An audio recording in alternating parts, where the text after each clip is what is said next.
Oh, my goodness. Look who's here. As I live and breathe. How are you? I'm great. How are you? I'm good. It's my friend Stefani Robinson. My bud. How's right? it going? Good. Welcome to the best show. I love it. Do you? I'm happy to be here. I love it already. What are they like out there? They're very sweet. You got a sweet little gang out here. Which one? Don't make me do this. No. No. Okay. It's not going to happen. No one's being singled out. Okay. It's not a Stefani Robinson game. Okay. But which one creeped you out the most? Oh, come on, bud. Okay, was that you're mouthing Mike? Okay. Mike. That's what I thought. I thought it would be Mike. Mike, work on it, Mike. Yeah. See, Mike? Mike, tighten it up. Don't creep the guests out. It's hard enough to get people to come down here anymore. Welcome. Thank you. Thanks for having me. This is an honor. Well, it's mutual. Oh, come on. So now you, Stefani Robinson, you are a true or false? You're a writer. True. That's a true statement. Okay. True or false? You write for the show Atlanta. Also true. True or false? It's my favorite show. I don't know. It's true. Is it true? Yes. That's really sweet of you. Is it actually your favorite show? Yes. It's my favorite. Probably my favorite show ever. No, come on. I'm not kidding. Ever. What show would I like better? I don't. You're really into Friends these days. Yes, but look, Friends is not even about good or bad. Friends just is. Friends is like saying just like deal like leaves or something. Friends like they're is just there. It's the Dunkin' Donuts Friends, of the world. Friends kind of is like Dunkin' Donuts. It's it's everywhere. It's everywhere. You can't remember it not being there. Yeah, there was never a time where you could conceive of a world where Dunkin' Donuts did not exist. At this point, Friends has become like that because then it also is like sometimes you'd be like, Dunkin' Donuts is all right. And other times you're just like, ugh, Dunkin' Donuts is disgusting. Exactly. But it doesn't leave. Yeah, never. But it's really sweet of you to say that Atlanta's your favorite show. Yes, I watch. When did you start? When did you decide that you needed to start watching it? Was it? Were you intrigued immediately, or was it after there was a little bit of buzz generated? No. I was. This is the way my relationship with this went down. I'm not gonna name names, but we had. Sure. I'll say it's Paul. Paul Sims. Yeah, Paul we Sims. know Paul. We know Paul Sims. Paul was saying hey, I'm working on this pilot with Donald Glover, and it was like 2 years went by, or almost, and then he was just like, God. Then he showed me an early link to it. Mm-hmm. He's like, you have 1 day to watch this, and I watched it, and I was like, oh my God, this is great. Because it had a whole different energy than you think it's going to have. It's kind of nuts. I think I had the same reaction, too, when I got a similar link when I was in interviews to staff for the show. I think I had 2 days to watch it, and I watched it 5 times every day that I had it. And it was I couldn't wrap my mind around it at all. Because it seems like when you hear it that there's going to be a show, there's going to be a hip-hop show on FX. You think it's going to be straight out of Compton. You think it's straight out of Compton, a little bit of Empire. At least that was my first impression when, people were telling me about what it was and what the idea was. And then eventually people or agents and managers were like, it's kind of like Girls, but set in Atlanta. Mm-hmm. And I'm I still don't know what that means. Yeah. And I don't think that's accurate at all, but it was so strange that's sort of what people were saying. Yeah. And but then it was this is, and I remember people being saying to people, they were oh, Atlanta, they're just what's that going to be like? And I was like, hey, I saw the pilot. It's awesome. You're going to eat your words when you see it. And then everybody ate their words. Everybody. I mean, these comedy jerks. It's too cool for school. Comedy people ready I'm to sure just dump on anything. There's people that still hate it. There's people that still hate everything. Stupid. Now, you've worked on the show since the get-go. Since the beginning. Yes. I have. And you wrote the Juneteenth episode. I did. I wrote the Juneteenth episode, season 1. But the thing people don't understand is, like, it's not like you just walked in and wrote that one and then you went home. It's like you're there for the whole thing. Yeah. And there's a part of everybody who writes on a thing in every episode of a show. Like, people never understand because they're always just like, dude, they must have got new writers. Like, when a thing isn't the way, like, when it changes. Like, yeah, right. As if there's just, like, this, like, storage locker. It's like, they're just like, bring in the new writers from storage locker B. And then they come in and start writing. It's like, yeah. No, you're there the whole time. Oh, absolutely. Yeah. And sometimes I've found that there's more, I'll have contributed more to episodes I did not write. Absolutely. Like, that's the giant something mystery. people don't understand is that it goes a few ways, is that when you write an episode, I feel like rarely it is 100% your episode. Yeah. That's one way to go. Where it is 100% your episode, I think that's a rare thing. Then there's episodes that aren't yours that you've contributed a ton to, and then there's episodes that you write that are sort of an amalgamation of everybody else's, thoughts and whatever. And it's an interesting balance of idea and creativity, and I don't think a lot of people realize that. Yeah, it's a strangely collaborative medium in that way. So you did that episode. Did you work the whole, you've been on the whole thing. I've been on the whole thing. But then you did that one. Then the second season, which, thank you for shutting the air off. I was starting to wonder when Rocky was going to come in and start punching me. It's on auto. You didn't shut the air off. I tell you, they squeeze every nickel out of this place. Yeah, I love Put it. the air at probably 50. Just because they can. They wouldn't do it at home. There's a whole thing with these guys out there. Look, I love all three of them. They're great guys. What can I say? They would not do the things they do here at home. Well, there's a jar of pretzels out there, peanut butter filled pretzels. Every week, that lid is loose on it, and I have to tighten the lid. I guarantee, at say Pat's house, sure, that lid's not loose. No, it's tight, sealed tight. Yeah, exactly. He doesn't want those stale. I don't want my peanut butter pretzels going stale. He paid for them. Yeah. Well, Tom's. Yeah. He'll just go buy another tub of them. Go wait online at Costco for another half hour. So, yeah. So, thank you for... Well, they didn't do it. They actually is the auto. Did the other pizza show up? It's out there. Okay. And I saw that happen. Did they offer you any pizza? Oh, yeah, I had some pizza. Good. It's a pizza I've never had before. Good. Well, every pizza is a pizza you haven't had before, technically. I appreciate that. Put that on my tombstone. Yeah. Yes. That sounds like Stephen Wright is, like when the well's running a little dry. Every pizza is technically a pizza you haven't had before. So we have Stefani Robinson here, and just so you worked on season 2 now of Atlanta. I worked on season 2 of Atlanta. My favorite show. Very sweet. Do you mind getting inside baseball with things? Is this a bummer to you? No, it's not a bummer at all. I mean, I'll tell you when we're cutting a little too close to home. I'm not gonna look. We're not playing gotcha here. This is not.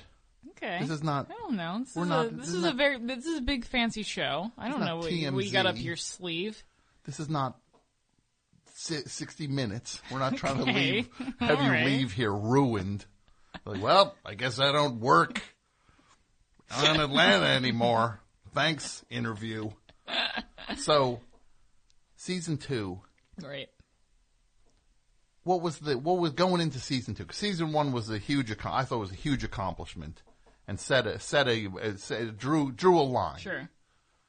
But when you go into season 2, what's the game plan now to up the ante? Right. I think the game plan weirdly was to not up the ante, at least from my perspective. I will say season 1, there was a lot of talk of, we're going to get canceled. Okay. We're going to get canceled season 1. So when season 2 comes around, people love it, and that's a surprise to us. Mm-hmm. So in our minds, it was to do the opposite of up the ante. It's just, okay, why don't we just do the thing that we did the first season, which was focus on the things that made us laugh and the things that we thought were interesting, and not pay too much attention to the noise of everybody else. And I think we're very, very, you're very, very into what we thought was going to be the coolest thing. Mm-hmm. Because you're doing it now. You're starting season 2. How many people had seen season 1 before you start work? So season 1 was airing when we were writing season 2. Okay. And you're starting to see, like, in real time what people are thinking, and we would watch at least a couple episodes, not every episode, a couple episodes we did catch together, and we're able to sort of access Twitter and see what they were everyone was responding to, and that was kind of crazy. Mm-hmm. To be just actually having the thing you worked on be seen while you're trying to make more of it. Yes. Yeah. Absolutely. Yeah. Kind of nuts. It is nuts. People get in your head a little bit. I think there was like a little bit of pressure, but there wasn't a ton. I think it's again, we wanted to top ourselves, not anybody else. Because then the episodes were like you wrote the Bibby episode. I wrote the barbershop episode. That's Mike's favorite episode of the entire show. That's really sweet. Oh, Mike. Right, Mike? Yeah, great. Mike likes Bibby. Mike wants more Bibby. See, Mike, Bibby. Atlanta Bibby season. Yeah. Mike wants a spin-off with Bibby. It can happen. We've been talking a lot about, you and I, the idea of spin-offs. Yes. In shows. They don't do that a lot anymore. This comes from a time where I didn't exist as a human being, that there were shows and then you just spun every single character off into a different show. Yes. And they were all hits. Yeah. Well, there's a spin-off of the Goldbergs. Is there really? Year. Yes. What's it called? The Gym Teacher has his own show now. Oh, stop it. I'm serious. Is he good? Have you watched that show? I've watched it. All right. It's fun. It's a nice show to watch when your head hurts. Oh, yeah. Listen, there's no judgment. I just, You just want a nice thing where people are being nice to each other. Where they're not nice to each other, then they say, like, hey, I'm going to be nice to you. Hey, I'm sorry about that. You're my little brother. I'm going to treat you better. Or like a mother is nice to the daughter. It's like, yeah, I'm a little too hard on you. So what's the deal with this gym teacher? What's his story? I don't know. It's a gym teacher. It's him and it's Tim Meadows and it's. Oh, I think they moved it into the. Because the Goldbergs in the 80s, I think they moved this into the 90s. I see. So now the Goldbergs like older, right? Like, what are they going to come back and hang out at the high school now? They're like 27. The one kid already looks old enough. The one kid on the Goldbergs looks like he's supposed to be like a senior in high school, right. And he has a full receding hairline. That one kid. It's like the hoods in Greece when they were in Greece, and the one guy is just like, but does she have a friend? That guy? Clearly like a 40-year-old man. Yeah, he's like literally 40 years old on the bleachers at a high school. Not to mention everyone in that cast was, 30? Yes. Playing, 17-year-olds. And it's also a great message, too, especially for young ladies to realize if you're wholesome and you want to get that guy's attention. You want to get the guy, listen. Turn into trash. Get a cigarette in those lips. Yeah. Take off that turtleneck. Yeah. Slap on a leather catsuit. Leather and spandex. Which in the 50s, where was she coming from dressed like that in the 50s also? So it's like who dressed her? Who? I think she just showed up herself dressed like. I'm saying, but it's like she, I have a lot of questions. You know that she couldn't do an American accent, Olivia Newton-John. That's why she's Australian in the movie. Is that she could not pull off the American accent? That's what I hear. That's the lore. That she couldn't do, yeah. Well, it certainly makes sense why an Australian person You ever notice on a lot of these movies, there's like an over, like, it's always like every third boss is like British in everything? Yeah. Is that actually how the world is, where suddenly you're like, so. I'm going to work at my office. Well, like, hey, would you come into my office? Like, well, they're not doing a Cockney accent. They're like, never Cockney, but they're jerks. They're just slicked up British jerks. Yeah. And I've not met a one of them in this country. And they've taken over every industry. Advertising. Yes, advertising. Would be great if they were Cockney, like, oi, get in my office. Get in here. Yeah. What's the deal with this advertisement you're writing there? Like, just, I don't like it. Yeah. Oh, sorry, boss. I'm so sorry, sir. I'll try harder next time. A real human man, American man, says that to the scary man from Oliver Twist, who now also is the CEO of an advertising company. So you don't know these spin-offs. I don't know these spin-offs. You know what the Friends spin-off was, right? Joey. Joey. I know that. That one I was around for. I watched a couple another episodes. Spin-off. What's another spin-off you'd know about? Angel. Really? Angel was off of Buffy, right? What's a spin-off, Mike? What's your favorite spin-off? Yeah, from Mary Tyler. It was like 11 shows spun off Mary Tyler Moore. Rhoda. I don't want to talk about that. Gives me a headache. These old shows. These fossils can't stop watching old TV. Watch a new show every once in a while. We talk about Sopranos. Newest show they've seen is like Seinfeld. Like, that's 22 years old at this point. You watch Seinfeld, they're running back to check their answering machine. It's like, this is a thing of the past now. Not the world we live in. Yeah, like, I gotta get that answering machine tape. What? It's a whole plot point. Yeah. Well, there was a point, it was Columbo that was like high tech in its time, but it was kind of like, Columbo would be like, apparently they used like an answering machine is how the person got away with this murder. Was Columbo actually high tech? Was that like the... For 1974. You think so? Well, if you're dropping an answering machine into things, he would just use things that now you're just like... Ah, wow. I had no idea. When I look back, I just assumed that everything he was referencing was a commonplace thing. And it'd be kind of like, you had a video cassette recorder playing the ball game on it that made it seem like it happened earlier than it did. A video cassette recorder. Thanks. Video cassette recorder. Thanks, Columbo. So, but now you're working on this Atlanta, right? Yeah. And now you're like, because every episode became its own thing, like its own world almost for the second season. Absolutely. And I mean this. I'm telling you, any people listening right now, if you have not watched the show, watch this show. When do I command people to watch things? This is my favorite show. But then it culminates, to some would say, with the Teddy Perkins episode. Yeah. In terms of the weirdness quotient, then was like, you could picture somebody at FX being like, hey, was this supposed to be a hip hop show at some point? What is this, a haunted house now? Haunted house. Like, they're just like, didn't we think we were buying a hip hop show? Be like about watching a guy do rap records, trying to make it in the rap game. It's like, I think this is weird. Yeah. It's definitely, yeah. What did you think of Teddy Perkins? I thought it was the greatest. I loved it. Yeah. What did you love, that you were surprised more or more about the content? Which I think that both are extremely valid answers, but I've noticed that people are a little bit split and like, oh, I loved it because I wasn't expecting it, and people who loved it just solely because they love spooky things. Well, the thing is, first of all, the whole show, especially the second season, every second felt like something could happen at any point. Right. Like it felt like your head was in a vice watching it. Like you just don't know what is going to happen.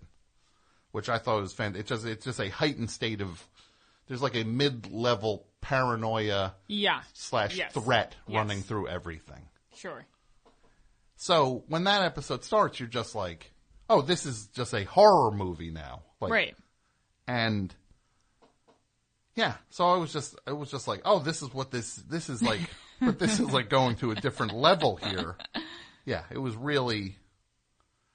And what was that like when you're making that and Donald Glover is dressed like that, like Teddy Perkins? And Donald Glover wasn't in the episode. Teddy Perkins plays Teddy Perkins. I understand. I didn't have the honor of meeting Teddy Perkins, but I hear that he was a very interesting man. Sure. Writing that episode, it was, I think, a lot of it actually, in my mind, I thought that episode was way more comedic, or was going to be. And I don't mean that as shade on the episode, because I think it's brilliant the way it is, but I think the way that we sort of approached it was way funnier. And that we were interested in, like, what kind of guy would, and not, I think people make the connection rather to Michael Jackson. And, there are definitely some parallels there and some very apparent ones, but I don't think it was necessarily about Michael Jackson. I think it was just about, like, a weirdo who lived alone in this giant house, who freaked with his face enough to, yeah. to look the way he looked. And what kind of person is that? What kind of person would do that to themselves? And we had a bunch of kind of funny premises and details that did end up making in the final cut, one of which was the ostrich egg. Which was a soft-boiled ostrich egg, and we sort of became obsessed with the idea, at least in the writer's room, of can you boil an ostrich egg? And so we started looking up a bunch of YouTube videos of boiled ostrich eggs, and we came across this man who boiled an ostrich egg for his young son in Australia. And it was horrific. I mean, the boiling of an ostrich egg. No, it was actually horrific, and we were so repulsed, and we're like, what kind of man would do this? And that's how Teddy Perkins was born. For his child. And eventually we did. We were in London for a time, a few of us, and Donald went to the grocery store, and I guess in the UK they sell ostrich eggs along with regular eggs. So he bought one, and we threw it on the grill. Okay. We threw it on a grill with grill tongs, and we flipped it around a few times, and about an hour later we soft boiled an ostrich egg, and we cracked it open with a mallet because those shells are thick. Yeah. And it tasted okay. All right. Well, It smelled eggy. Just like a lot of egg. It was like getting like a pulpery like bowl of egg. Yeah, you're on your own with. That's not happening in my house. Right, Mike? Yeah. I mean, I have a quick question about the ostrich egg. Hold on a second. What is this? Quick question. Mike? Yeah. I told you to stop Pat when he comes in with these questions. Go ahead, Pat, by all on means. set, was the one in the show, was that an actual ostrich egg or was that a prop? I have no idea. Really? I wasn't there for that day. Okay. But I don't know. I don't think, that's actually, now I'm curious. Now I've got phone calls to make. All right. I'll get back to you guys on that one. Pat, good question. It was a great question. It stumped me. Yeah. I'll get out of here.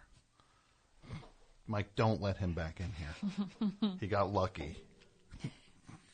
Now he's going to be emboldened. Just come in when he wants. Yeah, exactly. He's going to ask a question. Guns blazing. Yes, he's going to ask a question just like, do they make the stuff up when they do this? It's like, oh, Pat, you pushed it one step too far. And I think he even knows the answer of, they don't make it up on the spot, Pat. Or the next question, you ever go to those things where somebody would be like a Q&A, and they're just like, you're like, wait, that wasn't a question, or they're just like, that was just you lecturing me now. Did you see that Westworld video? No. There was, oh God, I forget, what was it? I think it was Tribeca. The Westworld had a panel, and they opened it up to questions, and a guy.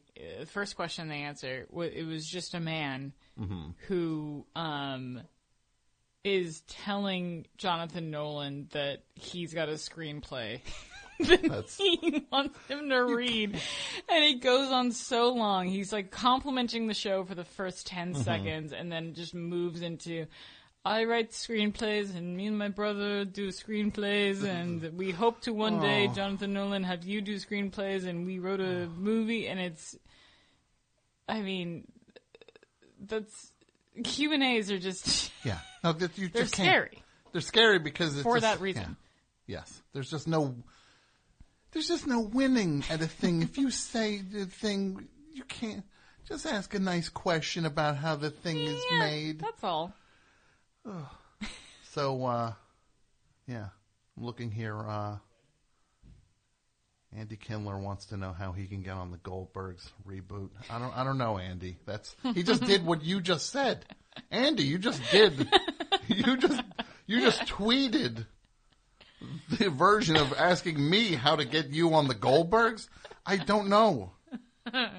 So, Stefani Robinson, you worked on the season 2 of Atlanta. Right. And it was, it was the best. That's good. It's the best. They can never take that away from you. The best. They can take everything 2 else. seasons. I think it's my favorite show. I really do. You do? Yes. That's really sweet of you to say. Just can't get enough. Now it's gone, though. Now the season wrapped up. It's done. Now I've it's written gone. on other shows. Yes. Man-Seeking Woman's been canceled, though. Yes. Man-Seeking Woman. Nothing to talk about. Other than I had an amazing experience and I thought it was a great show. That was my favorite show for a long time. I don't have as many questions about that. That's okay. You can have none of them. I thought I would just say it. I think a lot of people think that I just do one thing. No, it's good. I mean? Yes. You wrote on Man-Seeking Woman and then Atlanta. But the reason you're here now... Oh, God. Tell me. Because you have an interest in revenge. Ugh. Right? I do. That's your favorite thing is revenge. It is one of my favorite things, and I say that with so much shame. A disclaimer that I'm very ashamed to get so much pleasure from it. From a movie that has revenge in it, or a book that has revenge in it. Or a book, or life. Yes. Like hearing, someone slight one of my friends, and they tell me how they got back at someone. It's like, oh. Well, let me ask you some parameters before we start figuring out the best revenge stories ever. All right. What are the essentials for a revenge story? Essential for a revenge story, I think, is that it has to be earned. It can't. In no way can it be minimal slights. Mm-hmm. I can't get on board with that. It has to be. It's got to be. At least for me. To really root for someone, it's got to be go big or go home. And big can be, as simple as I got fired from my job. Mm-hmm. It doesn't have to be Count of Monte Cristo status where, you stole my life and my fiance. And, we will get into that. Yes. But that's essential for me. So the wronging. It's got to be deserving of the revenge. I get wronged, people wrong me all the time. And, some people just, aren't worth. Yeah. What are you going to go with, they didn't get my coffee order right. So then I went out and I smashed the windshield of the owner's car. It's like, revenge. No, it's like, that's just psychotic behavior, I think. Yes, that falls to the revenged is the wrong one. Right. Which can happen in a revenge story. Oh, sure. There's the line of what's too far. Oh, yeah. That's always blurred. When is enough revenge enough? When can you stop? And I think that is the biggest thing. That's the biggest lesson I learned in most stories of revenge. It rarely satisfies you in real life. Revenge does not. It does. It's a momentary satisfaction. It's like having a Coke when you're too hot. But then you realize I probably should have had water. Water. Not a cold soda. Exactly. So the stakes have to be commensurate. Yes, absolutely. What other elements? That's good. No one's ever asked me that before. Oh man. Mike, You like revenge. Yeah. You're a vengeful lunatic. Is there an incident in your personal life that you've gotten revenge, Mike? And I don't want to hear about the Bruce Springsteen concert again. He tells this story. He fits it into any topic. Where he goes to this, he's seeing Bruce Springsteen at Giant Stadium, and there's a guy smoking a cigarette a couple of people away, and he goes, hey, he doesn't even say it to the guy smoking. He says to the guy's friend, hey, tell your friend to put that cigarette out or I'm going to put it out in his bleeping eye. Like, that's closer to what you were talking about of just like, that's... Right. But there was a way to say, hey, dude, can you stop smoking? Yeah, that's what he should have said. Hey, would you mind not smoking? Hey, that's okay. We're all here to enjoy it. No, this tough guy. What do you think? He thinks he's in like The Sopranos. He had a few beers. That's not an excuse, though. That's not a few beers. You have a few beers in you tonight. Are you going to put a cigarette out in my eye if I don't say the right thing? You're going to get me? See, that's a threat. It's a low-level threat, Mike. I guess at that point it is threats, right? Like, you know, if it's not, you know. Because he says, hey, threats. I had a couple beers in me that day. And then I look and realize, hey, he's got a couple beers in him now. What, I got a tiptoe now? I think you might have got to walk on eggshells around this guy? Ostrich eggshells? Which would be easier to walk on because they're very thick. Very thick from what I've heard. Shells. But it tasted just like an egg. It did. It tasted just like a boiled egg. That's kind of gross. It is pretty gross. Eggs would just be like... Kind of taste the same. Like, just regardless of size. Just the idea that like... Because ostriches are... How big is an ostrich? You're asking the wrong gal. They're bigger than people. Yes. So it's 10 feet high? I mean, I wouldn't be surprised if some were. Yeah. Dudio? Oh, he left. Oh, okay. Oh, he left. What is this? What are you guys... Are you playing musical chairs out there? Yeah, exactly. Oh, I'm going now. Yeah, Frasier is a spinoff. I'm being told. Frasier is a spinoff. A spinoff of but Cheers. But here, as a kid watching Frasier, I thought Frasier was his own show until I think I was in my early 20s, and then I was told that it wasn't, and I had no idea. Suddenly, you see Frasier hanging out at Cheers. You're like, why is Frasier at Cheers? It I don't want to say cheapens it because it doesn't, but it's like he's got this whole life that I had no idea that I feel like now I've watched only a portion of this man's journey. You didn't know for you. Cheers is just called Frasier, the early years. Yeah, and Woody Harrelson. The early years. Imagine if that one dude didn't croak. Woody Harrelson might be doing what, like construction, right? He'd still be mixing cement Solo right movie. now. Can you imagine if he was just like there was a life where like a parallel universe where he was like mixing cement? Yeah. Right now, Woody Harrelson, if that guy who played Coach didn't keel over, Woody Harrelson would be saying, "Hey, when's that Han Solo movie come out?" Like, and they're like, comes out on next Friday. He's like, hey, I'm going to need next Friday off. I want to see. And his boss is like, no, can't do it. There's no way that's happening. Oh, okay, boss, okay. Like, he's just totally beaten down. All right, man. You're right, boss. Right. I'll see it on my own time. But he's in it. Because Coach dropped dead. You work in bars, right, Mike? Yeah. How accurate is Cheers? Not accurate at all. Not accurate. Because I don't think there's an episode of Cheers where anyone threw up on themselves, as far as I recall. or urinated in the middle of the bar, that's Mike's Cheers. It's just like, guys. This, it's Mike's tending bar, suddenly hear boom, and he just sees, making your way in the world today. And Mike's watching a guy wet himself in the middle of the bar with the Cheers music playing. Right, Mike? Where everybody knows your name. Mike, I'm going to kill you. Like, that's how they know your name. I'm going to kill you, Mike. You cut me off, I'm going to kill you. So, revenge. You don't have, do you have an actual revenge story, Mike? No. All right, yeah, because I took the one off the table for you. Your Bruce Springsteen cigarette story. So, the stakes have to be commensurate. They do. I think for me, that's the biggest thing. Mm-hmm. What for you?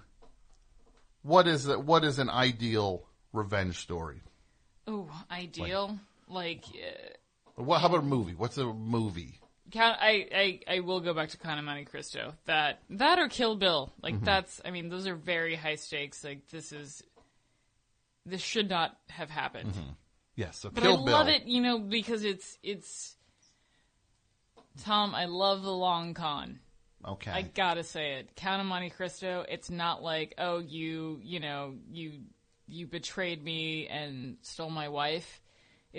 And the next day I'm back in your face about it. It's, you did all those things and I rotted into prison for decades. Yeah. Almost died many times. Almost died many times. I had to break out of a prison and find a man's treasure. You forgot about me. I had to pretend to be a dead body. Yeah.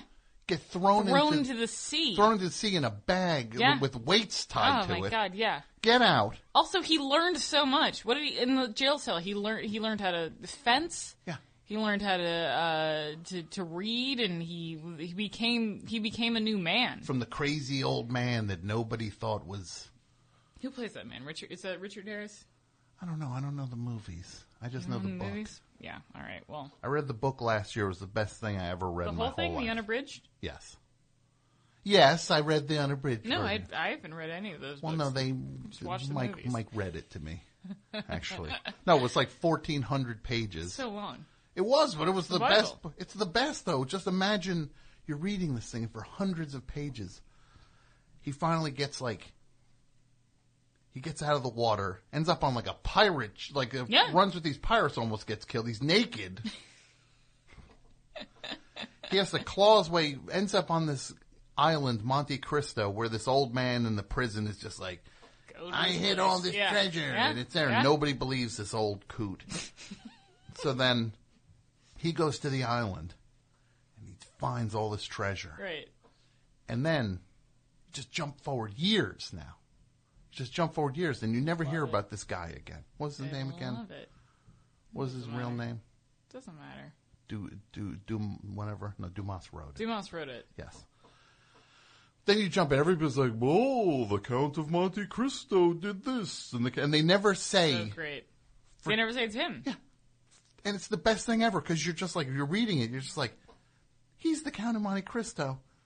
He will not say it's him, and the only one who knows it was him was the woman who he was supposed to marry. Yeah. She knows it's you. I'm getting riled up right now. I love that. I love, because they all teamed up and took it away. They took his job away. I hate that he's got the job. They took the job. The other guys, I hate he's got the woman. Yep. I hate that. Yep.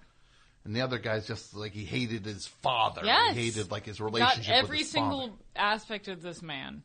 And they all teamed up. They're like, Poor let's man. ruin this guy because all he is a nice guy. He's a good person. Yeah. He's a good person. Took it away, and then he came back, and he ruined them all. But they all forgot about him. Yeah. It's the thing. They thought he was dead. And the whole time, he was, and then he comes back. There's no way they have no idea who this guy is. Yeah. But they've all gotten more successful than ever. Which I love. Yeah. But let them get more successful. Let them do their thing. They thought this guy was totally dead and buried. We're also we used that as a launching pad. His death, us getting rid of him, launched us into the greatest successes of our lives. More treasure, more for the taking. I say.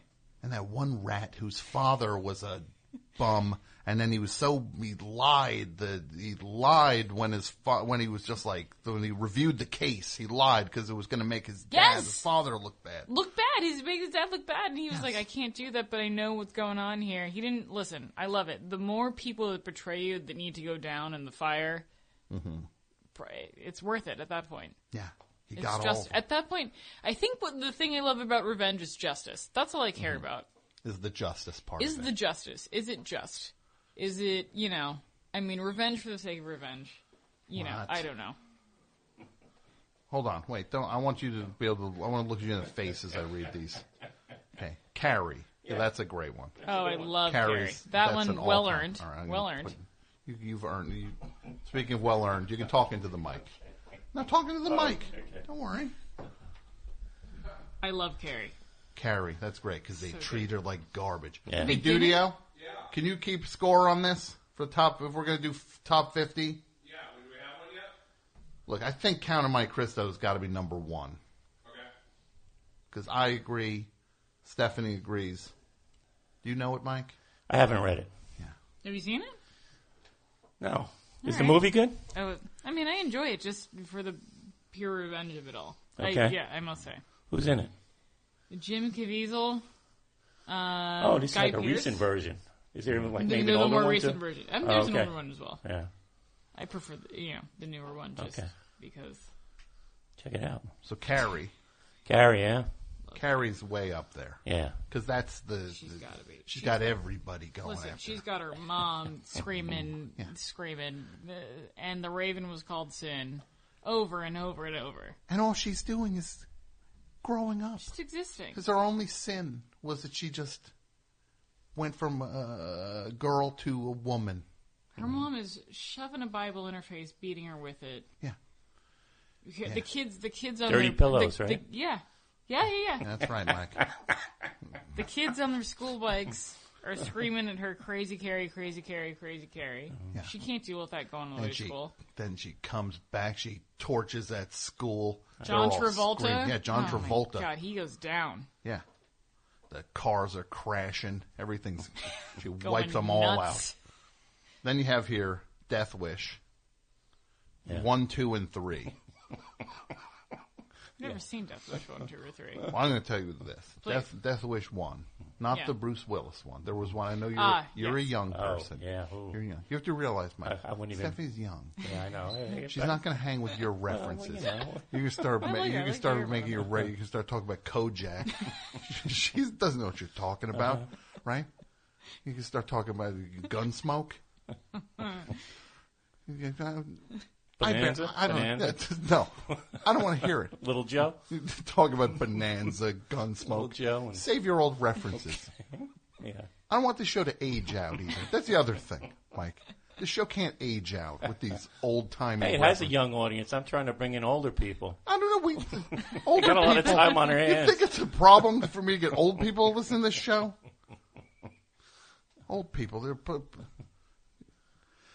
Death Wish was Charles Bronson. Okay. And it starts in, the first one he's in New York. And then these hoods, they beat and sexually assault his wife and daughter, right? Yeah. Of course. Classic. Are they both dead? Yeah. They both die. Yeah. And then Bronson, because he starts off like, it's the most button-pushing movie you've ever seen in your life, where he's just like, he's like a liberal, and he's all like, I don't like violence and stuff. And then they kill his family, so he's just like, he goes and gets a gun, then it just starts mowing everybody down. So in Death Wish 2, he moves to Los Angeles. To do what? Mow more people down. Who? For the same Anybody transgression? I can't remember what got him started in Death Wish 2. But Death Wish 3, Okay, let's hear it. Death Wish came out in the 70s. Right. Death Wish 2 was probably like 81, 82. Okay. Then between Death Wish 2 and Death Wish 3, the movie Rambo came out, Sure. which had the highest body count in it. So now they're like, hey, let's make Death Wish 3, but we got to... Death Wish, they probably kills 4 people in it. Yeah. Death Wish 2 is probably like 8. Death Wish 3, I think it's probably like 150 people. He mows down. He mows down an entire neighborhood. That would be. I'm just thinking ahead. Maybe a Patreon, bonus would be us just going through Death Wish 3, counting. Oh, it's on YouTube. Is there something? Somebody where did a YouTube. It's like okay. ding, Wow. ding, Wow. one of those. Man. Okay. Because Too bad. He just goes nuts. he just goes nuts. Because his old army buddy gets killed. And there's one of the greatest scenes ever is his old buddy Bennett, who runs the gang led by Manny Fraker. Okay. This guy who looks like Ron Howard. But It was another one of these gangs where it was like a United Colors of Benetton gang. Like, imagine Ron Howard and Yeah. Adam Ant. yeah, Cross with Adam yeah, Ant. where he had like Yeah. colorful pirate paint. Very hot. A lot of pirate So paint. then he like Death Wish 3. I've seen Death Wish 3 probably 25 times in my life. It's one of Why? because it's one of the worst. It's so funny. It's good. It's good. It's Bad. the best. Yeah. Okay. He Bennett gets his machine gun out of his. He goes because they're like they burn his cab company down. He's like, my shop. It's my shop. And they like hold him back, and then he goes, "You SOBs." He goes to his like closet. He takes out this like army, like full on, not like a. Like the kind you need like 3 people to operate. He's gonna like. So then he goes out on the fire escape, and they see, and you hear like the greatest loop line ever is like, "Look out! He's got a gun!" And then you hear someone go, "It's not working! Kill the MFer!" The greatest loop line in history is that they run up the fire escape, throw him off the fire escape. Then Bronson is always like, Wilby's coming. Like he keeps talking about Wilby, and Wilby is just his gun. Some idiot ships him his gun, and then the gang leader, like Manny Fraker, like at one point picks the phone up. He's like, "Yeah, Fraker here. We're gonna need all the gangs," as if that's how gangs work. First, you just go, all the yeah. gangs. So they all pour in, Phone call. and they take, and then like. And at this point, he had come into this neighborhood where there was this guy, the Giggler, for example. The Giggler was like, he would snatch people's bags and laugh, and he ran away doing it. And then he like comes in. It's the funniest thing. He comes in, he puts like a camera over, she's walking down the street with the camera over his shoulder. And then he buys like a popsicle. Isn't it like, he's like walking You're like. asking me, you've seen it 25 well, times. Okay, all right. And then the Giggler's like watching. He's like, oh, he runs. Giggler grabs the thing. He drops the popsicle, pulls the biggest gun you've ever seen out of it. It's like shoots a guy. And then the neighborhood, they're like screaming from the windows, "He shot the Giggler! He shot the Giggler!" Like they're cheering They love from it. the windows. They've been. Yes. He delivered them. Sure. And it just, so then all the gangs roll in, and then it's basically Bronson running around, mowing down like waves of gang members. Yeah. Until the final one where like the guy like gets Bronson, and he's like Bronson shoots him. He's like, "I got him," and then he gets up. He's like, slaps his chest, like bulletproof. And then Bronson reaches behind the couch and pulls out basically like a rocket launcher. Right. And shoots the guy, course. blows the entire wall out. Right, yeah. And then naturally how gangs work, where if the leader's dead, then the gang like looks, they're just like, "Well, I guess we're done being a gang." They just It's like, classic Wizard of Oz yeah, syndrome. they disperse. You killed her. They look around. We're free. We're free. Death Wish. So Mike, you have Death Wish. Death Wish. These are. I'll put Death Wish 3 on the list. The first 2 are just repellent movies. What is one? Hamlet. Hamlet. Yeah. Now, what is that? You may have gone to high school, right? I did go to high school. Okay. It's not a very good high school. What was this now? That's Shakespeare. Yeah. And that's him going like, "Yeah, I'm going to get you." The stepfather What's he marries saying? his mother. Marries Okay. his mom. All right. And yeah, he gets them. Yeah, they didn't teach Hamlet in my Kills school. a bunch of people too. No. At the end. There's a lot of bodies at You the end of gotta that do what one, you gotta do. believe it or not. My high school, we didn't do a whole lot of Shakespeare. My college, definitely not. My college was the kind of thing where, like, you went to a nice school, Mike, right? Yeah, I did. Yeah. What was Stephanie, nice you've school? gone to a nice school. What does nice mean? Well, tell me, would this happen at your school? High school or College, at your college. Okay. Tell me if this could possibly happen at your college. Okay. You're sitting at your desk. Uh-huh. Someone walks into the room. You're not sure if that's A, the teacher. B, Okay. another student. Sure. C, a janitor. I will say yes because I went to a liberal arts school, and I feel like some of the teachers looked like they were fronting bands. Okay, but you knew, but they would have a connect. Right. Yes. Okay, I see what you're saying. Because I would have a teacher. They would come into the room if they walked and took a seat in a desk. Oh, you're another student. If they sat at the desk at the front, I'm assuming you're the teacher, or you're just a really rude, bold student. Yes. And then if they picked the garbage can up in the room and took it out to like their larger garbage can to empty it out, okay, you're the custodian. But in my case, even if I saw the custodian taking, or what seemed like a custodian taking a smaller garbage can up to a larger garbage can, there was a chance that it was just the teacher doing performance art. Okay, so you're coming from a completely different angle where I am. The teacher would be not helpful. A janitor. Yeah. What So would what that does be this like? mean? Yeah. What if I was teaching you as a janitor? And just because I went to a fancy school, I had some weird experiences. Sure. I had a mandatory writing class my freshman year, and this professor was so unprepared. Almost every class was a staring contest. So imagine just going in there and just the teacher just staring at the class for Just super long flustered? periods of time. Just staring. Staring, yeah. He would run. He was so unprepared that he couldn't even. He didn't seem to have notes to keep the class going forward, and just dead. Imagine like dead silence every 5 minutes, 10 minutes would break out. Yeah. And you're sitting there. What was he What- doing what am during I the paying dead money silence? for this for? Is he like trying to get his notes together during dead silence, or like What? what? I was so out of my element when I went to this school because I just went to a public high school. I You didn't, mean drunk? I didn't know what to expect. But that was kind of a shocker. I'm like, what don't this is an expensive school, and I've got to come in every morning and stare at this guy. Yeah. And he's a weird dude. He was a weird guy,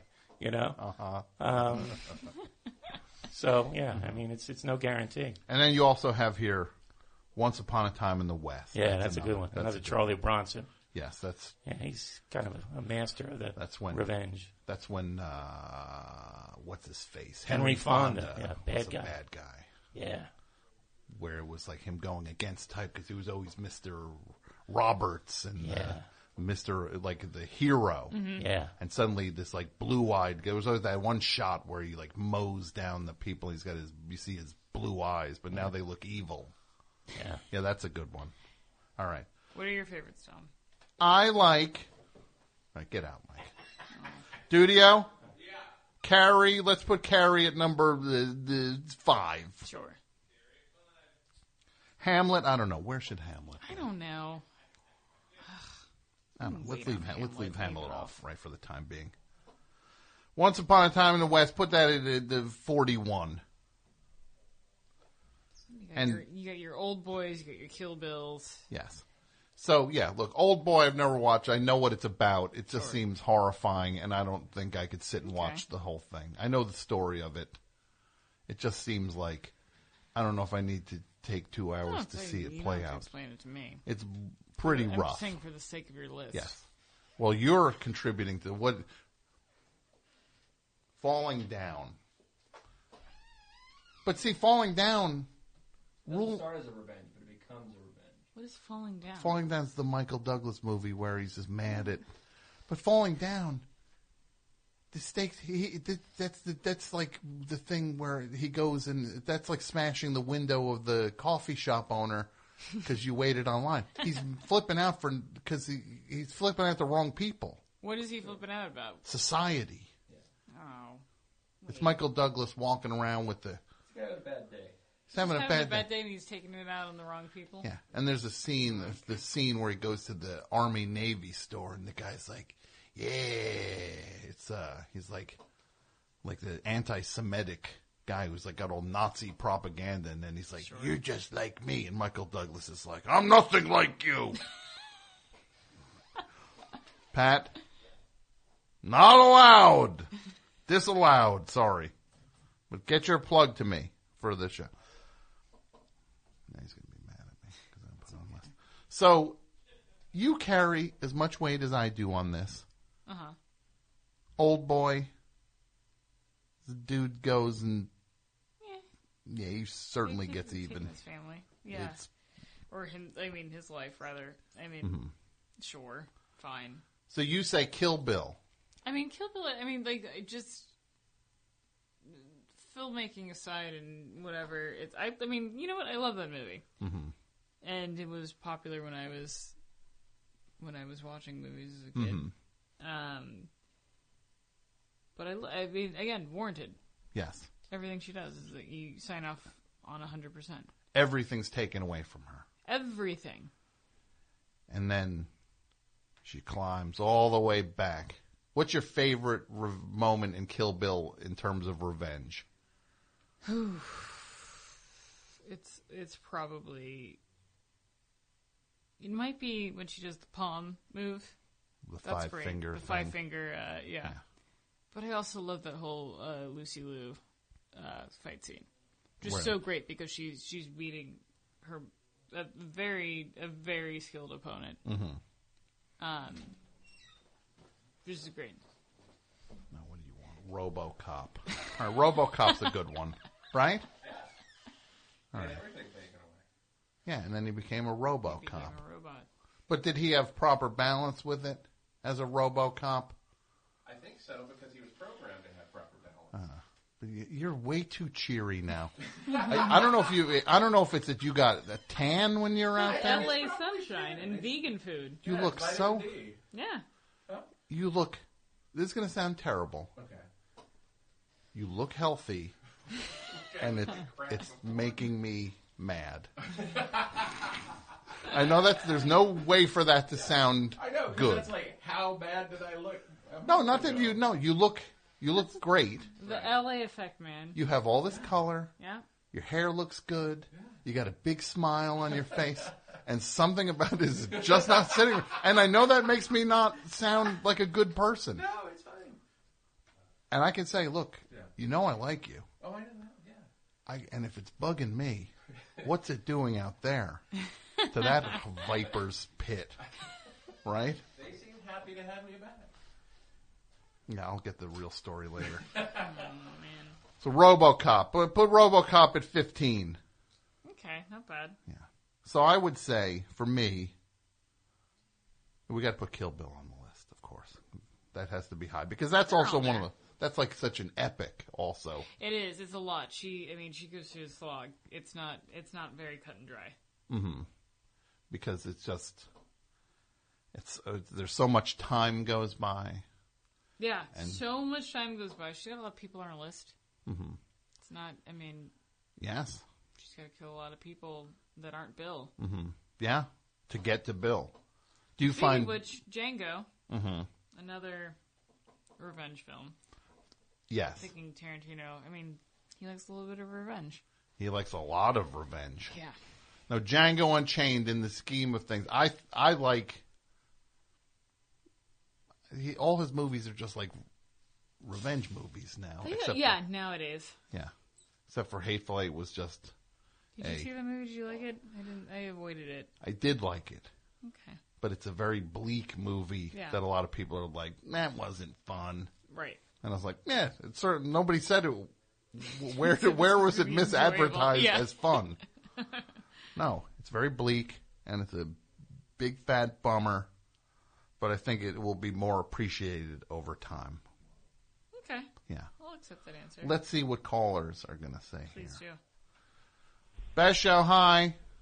Hello, is this Tom? It is Tom. Hi. Oh, hello. Hi. You're here with me and with Stefani Robinson. Hey. Oh, hello, Stephanie. Hello. Hello. First of all, I have to confess, my internet connection's been poor, so I haven't... That's all right. Well, what's your name? Let's start with that. Oh, of course. I'm sorry. My name is Trevor. Trevor, where are you calling from? From Brooklyn, from Sunset Park, Brooklyn. All right. Do you have anything for the topic? Well, I think I do, and that's what I was going to get at. I'm afraid that I haven't been able to listen live. Trevor, you don't worry. I'll tell you. Okay. So my understanding is that this is about revenge. Yes. Is that correct? Yeah, what are your favorite revenge stories? Okay, so is this like a personal story or like something from literature or? Would you have a personal revenge story? I'd like to hear a personal one if you've got one. I would love a personal revenge story. Okay, I do have one. But I have to say from the outset that I'm the villain in this. I know. I realize that you don't have like to. This one even better. Yeah. The bad guy in a revenge story is calling up. Let's hear this. No. What is it? Oh God! Now the expectations are so high. Don't worry. No, they're not. Okay. Unleash it. Okay. Well, okay. When I was young, when I was in high school, I had a friend, like really my childhood best friend. Mm-hmm. Amazing guy, but just very impressionable. I don't know. He was just too nice, you know. Okay. And he had a girlfriend, his very first girlfriend ever, who, at that age, I felt was mistreating him. Okay. You know, like. All right. It's high school. I know it's kind of weird. You thought it was she was not being nice to him in their relationship. Yeah, that was my thought. So what did you do, Trevor? I don't like where this is going. You're not going to like what this. No. I'm sorry. Like I wanted to call in for ages, never did, and now I'm going to tell you a story. Go ahead. Go ahead. Make you hate me, Trevor. I'm going to say this. I'm not going to judge you on this. No. Well, you should soon. Okay. And so should you, Stefan. Well, I was going to. Okay. Anyway. But so what we did is, this is the 90s. My friend's girlfriend has a Saturn coupe. I can't remember the model year, but whatever. Mm-hmm. So my part of the mission early on was to go to the Saturn dealership in town and ask them the specific interior volume of this Saturn coupe. Now, at the same time, I had a friend who went with her to the gym and somehow managed to get a copy of her car keys. At that point, we had what we called Operation Avogadro, which is like Avogadro's number 6.02 times 10 to the 23rd, which was an approximation of how many styrofoam packing peanuts. Well, I'm going to say this first of all. Yeah, please. There's an intelligence going into this that scares me right off the top. I know. I'm sorry. I know. So you go and you get, what is this? No, go ahead. Okay. So I'll walk it back one step. So she has a nice car, and you know how in high school cars are really important. Yeah. She has this car. Yeah. And now at this point we have the interior volume of the car, and we have the car key. So what do you do to the car? Let's pick it up here. This is not okay. So I work at a place where, just short story, I can buy vast quantities of styrofoam packing peanuts. Okay. So then, late at night, my friends and I sneak into her driveway, open up the car, turn the car on, roll back the sunroof, and and fill the entire car with styrofoam packing peanuts to the brim. Yeah. So that's it. I'm sorry. You can abuse me now. But this is what I'm going to say. This one. Okay. No. It's just, she doesn't know who got, this has nothing to do with evening a score at all. This is just. This is a prank. Yes. This is a slightly, not slightly, this is a messy prank you did. You're right. No, I think we realized that pretty soon because her suspicion did not fall on us, and I felt bad almost immediately because it wasn't clear. Yeah.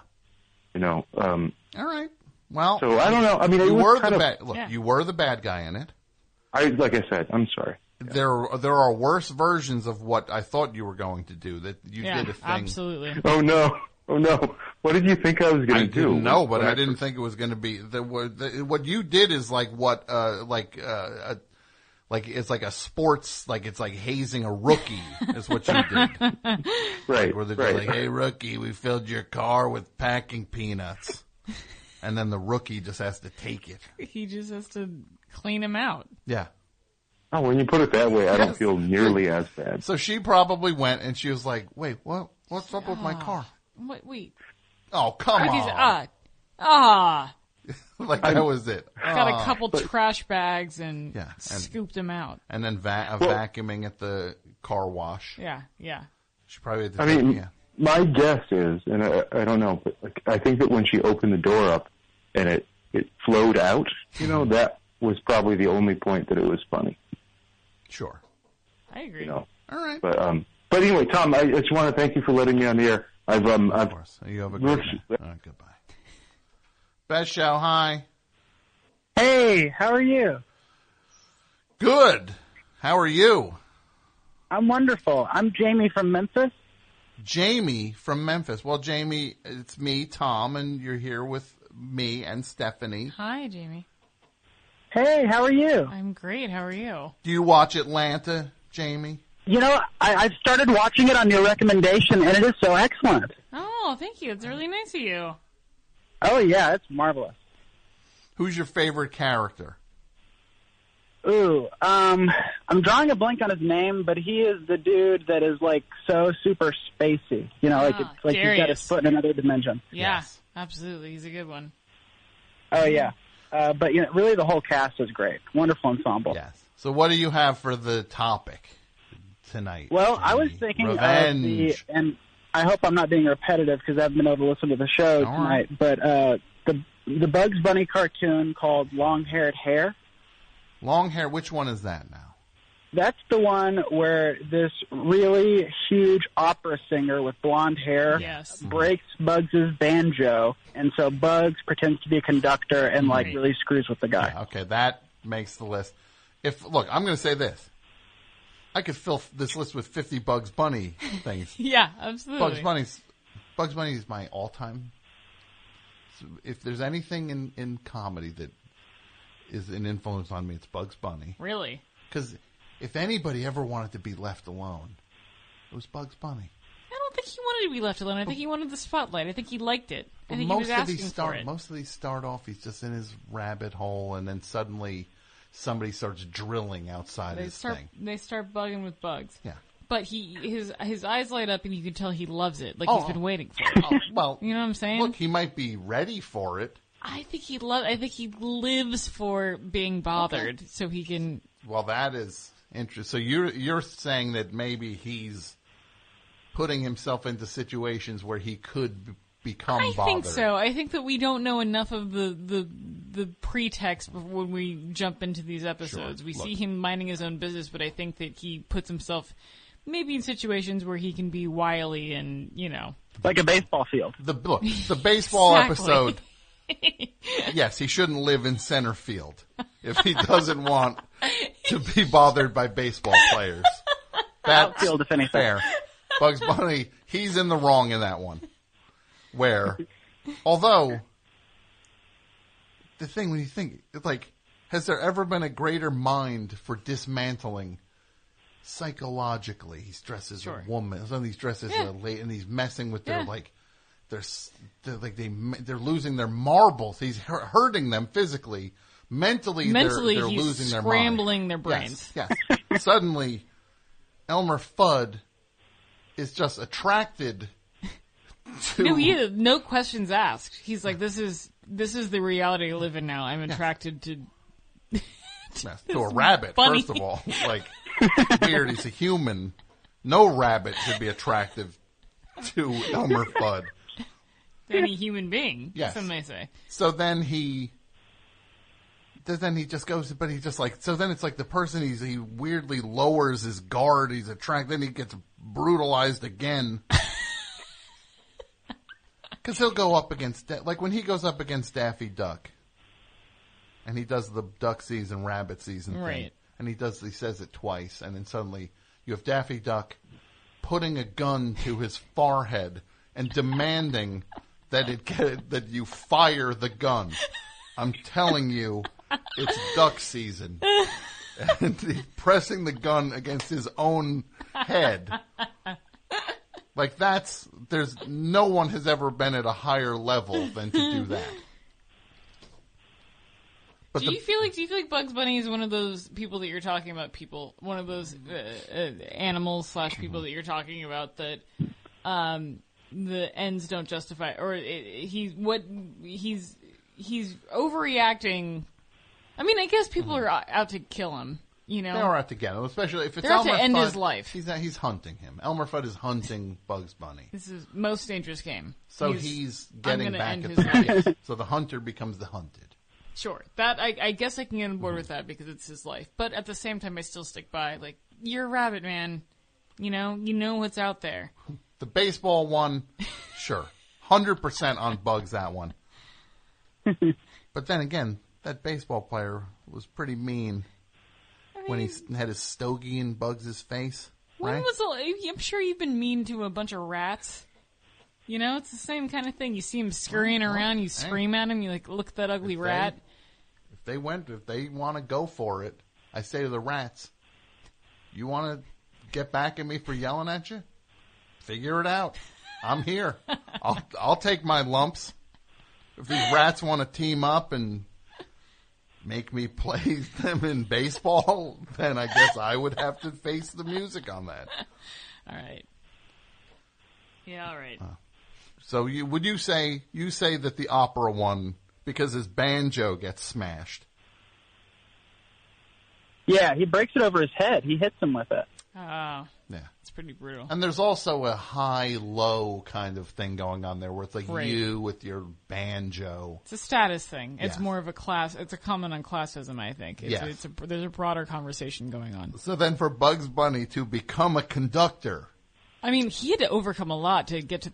Let's think of the steps that it had to take him to attain a position like that. A bunny. Yes. He needed a tuxedo jacket. And a wig. He had to get his hands on a wig and a jacket. That's not easy. It's not easy for a rabbit to do. A bunny, a conductor's stick. Yeah. And then he drove that opera singer crazy by. So he had to establish a relationship with an opera singer. You know what I mean? Like there's a lot of casualties. Some may say. I'm gonna say, Mike. Well, not you. Dudio. Put Bugs Bunny. Where should Bugs Bunny? Just Bugs Bunny in general. The body of work is too great. He's a great revenge seeker. Let's say a 10. Put him at 10. Ooh, okay? Thank you. All right, thanks. Great call, buddy. Night. Night. Bye. Now, one I know I've seen that you have not seen is John Wick. Oh, yeah, I know. And I should have seen John Wick, and it's not because I didn't want to see John Wick, but it was because when I had the opportunity to finally sit down and watch John Wick, I watched it the day that my dog died. And my plan was to watch something that would not remind me of a dog and was just going to be completely, this is an action movie. Let me just throw this on. I hear amazing things about it. Let me put it on. And the first 10 minutes, I was a mess. The whole movie is about a dead dog. Yeah. The whole, I could not have picked a worse movie. I watched nothing else after that night and just cried myself to sleep. Yeah. Well, that, I'm on behalf of John Wick. I apologize. He's from New Jersey. Okay. I feel like Is Jersey? John Wick is from Jersey. He is. Wow. What part? He goes in. I'd probably say it's somewhere in Essex County. Okay. Because he drives into New York to take care of his business. Okay. Because John Wick, his wife is sick. He's an ex-hitman. His wife is he gives it all up so that he can be with his wife. I'm still with you here. I saw this part. This part you saw. Uh-huh. And then, what was your dog's name, by the way? My dog's name is Winston. Winston. What kind of dog was Winston? He's an English bulldog. Oh, I'm sorry. It's okay. So then his wife arranges for when she dies to send a puppy to John Wick. Look, it's not easy. This is not easy. Puppy shows up. John Wick goes to a gas station. Some hoods are at the gas station, and they're just like, how much for the car? And he's like, car's not for sale. And Great, Keanu. Thank you. Yeah. And then they figure out where he lives. The hoods go. Uh-huh. Beat John Wick. Right. Beat the dog to death. To death? They kill this dog. Kill the dog and then steal the car. Yeah. And then John Wick, promptly from that point, goes into his basement, picks up a sledgehammer, smashes the floors of the basement floor where he has all these weapons hidden down there, and then wipes out everyone who came in that was between him and that dog. Ugh. Do you want to know the end of John Wick? No. Well, first of all, you know what? Go, I'll watch it. I'm going to say no. Please speak. You can guess the end of John Wick. He's successful. He gets a new dog. Everyone's dead. Does he get goes, a new animal? He does. Yeah, he goes. See? The final scene. Uh-huh. And look, I'm not ruining anything for you. No, listen. I just guessed it literally in 2 seconds. He goes into the pound where he's been stabbed, and he crawls into like an animal shelter. Of course. Injects himself just to like clean his own wounds up. And then he sees a dog where it just says like to be killed. And then he pops a cage. He's like, come on. And then him and the dog, who's a pit bull, they both leave together. Some might say the pit bull is him. Some might say. Yes. Some might say. So I'm putting John Wick. Can you put John Wick at 4? 4? Very high. It's a very important movie to me. I'll watch it. I'll get over myself. Because it's the purest revenge movie. It is. There's no love interest in it. Yeah. When his wife dies, that's it for love in the thing. The only love is the dog. Hey, you killed my dog. Yes. And so I gotta kill you. And there's a point where somebody is just like, this is about a dog. He's killing us. He's killing us for this dog. Yeah. This beagle. And as far as John Wick would be concerned, he's like, yes, I am. You shouldn't have. Listen, he stops and he thinks about it, and he's like, you're right. If none of you had killed my animal. You started this. My dog. This would not be happening right now. He's just like, I did not start this game. Let's see here. Hey, who's good here, Mike? Best show, hi. Hello, Tom. Oh my goodness, this is now, Stephanie. You are the show Atlanta takes place in the city of Atlanta. Sure. Now, this guy, am I correct? Before I do some preamble, this is who I think it is, right? I think it's who you think it is. This guy's from Huntsville, Alabama. Oh, I love it. Hello. This guy, his name is Jason. Jason. He is, first of all, all right, your master's in the can. Calm down. So, now there's a dog here, and so the dog was looking at me. The dog's like, all right. Wait a minute. These dogs have no sense of time. Drives me nuts. So, and this all ties together. In the episode of Atlanta that you wrote with Bibby, one of the key points is Zaxby's. Absolutely. In it. Now, this guy Jason from Huntsville, he loves Zaxby's. I'm a Zaxby's aficionado. He's a Zaxby's aficionado. He loves it. He goes there. He gets the salad. Oh, my favorite salad is the blue salad, Jason. I like the blue salad. I also like the Cobb salad, but I do like the blue salad. Mm-hmm. But it's definitely, I had to call. I have something for the topic, but when I found out you wrote that episode, they had Zaxby's in it. I just wanted to thank you for representing. Oh my God! Of course. For representing Zaxby's. Because I would eat Zaxby's out of someone's garage. Yeah, I know a lot of people that would. And you know what? It's a bummer that it's not all over the country. That's something I did not know. I know. Growing up, I'm kind of glad in a way. It's our special secret. Fast food fried chicken and or chicken wings. Right. And it's right down the middle of the road, like as far as the decor goes. Oh yeah. And like what it is, like you could not get more between like an actual restaurant and a fast food restaurant. Exactly. It is. Yeah. It is riding that border hard. So with Zaxby's for the Yankees up here, right? What is the closest thing? Cheesecake Factory? No. I would say the closest thing. Friendlies? No. Gas station? Tom, you know like a Cracker Barrel, right? Oh, of course. Yes, I know Cracker Barrel. It's like a really toned down. It's a Cracker Barrel. It's a Cracker Barrel meets Taco Bell. So it's like, wow. So it's drive-through. So it's like, wait, Zaxby's is just drive-through? No, it's not just drive-through. No. It's like, but you can go and get stuff, but I mean, when it's later at night, you just hop in the car, do a drive-through, and get some chicken. Or if you're alone. Mm-hmm. Yeah. There's nothing sadder than sitting at a Zaxby's with all those flags in the restaurant. You know what I'm talking about? So, the decor. It's Cracker Barrel-y. Can you buy... But it's like a lazy Cracker Barrel. Like if the guy that laid out the Cracker Barrel bought everything at the same place on the same day. Well, let me ask you this. Can I buy a rocking chair at a Zaxby's? No. Well, I can get one at a Cracker Barrel. You can't even steal a rocking chair at a Zaxby's. There are no rocking chairs. No rocking chairs. Does Zaxby's have golf tee games that I can play at the table where I move the golf, where I try to jump? The jump on the triangle. Yes. No, you got to bring your own game.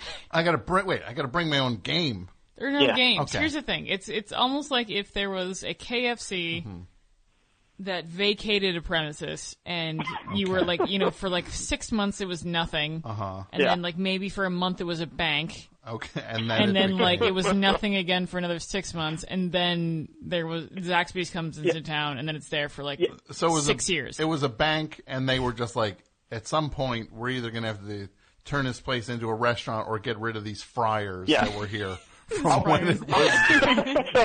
I will tell you this: the buildings do have sort of a serial numbers filed off kind of feel to them. Can you get a Reba McEntire CD at a Zaxby's? Okay, no. You know, Jason, the more I think about this, it's less Cracker Barrel and more... Cracker Barrel. The only thing that's Cracker Barrel like is they've got junk all over the wall. Sure. Yeah. But no dolls that no kid would ever take comfort in. You know what? It's more like a fast food TGI Fridays. How about that, Jason? Is that a fair? You know, junk all over the walls, but not as fun. Yeah, that's fair. Not as fun though.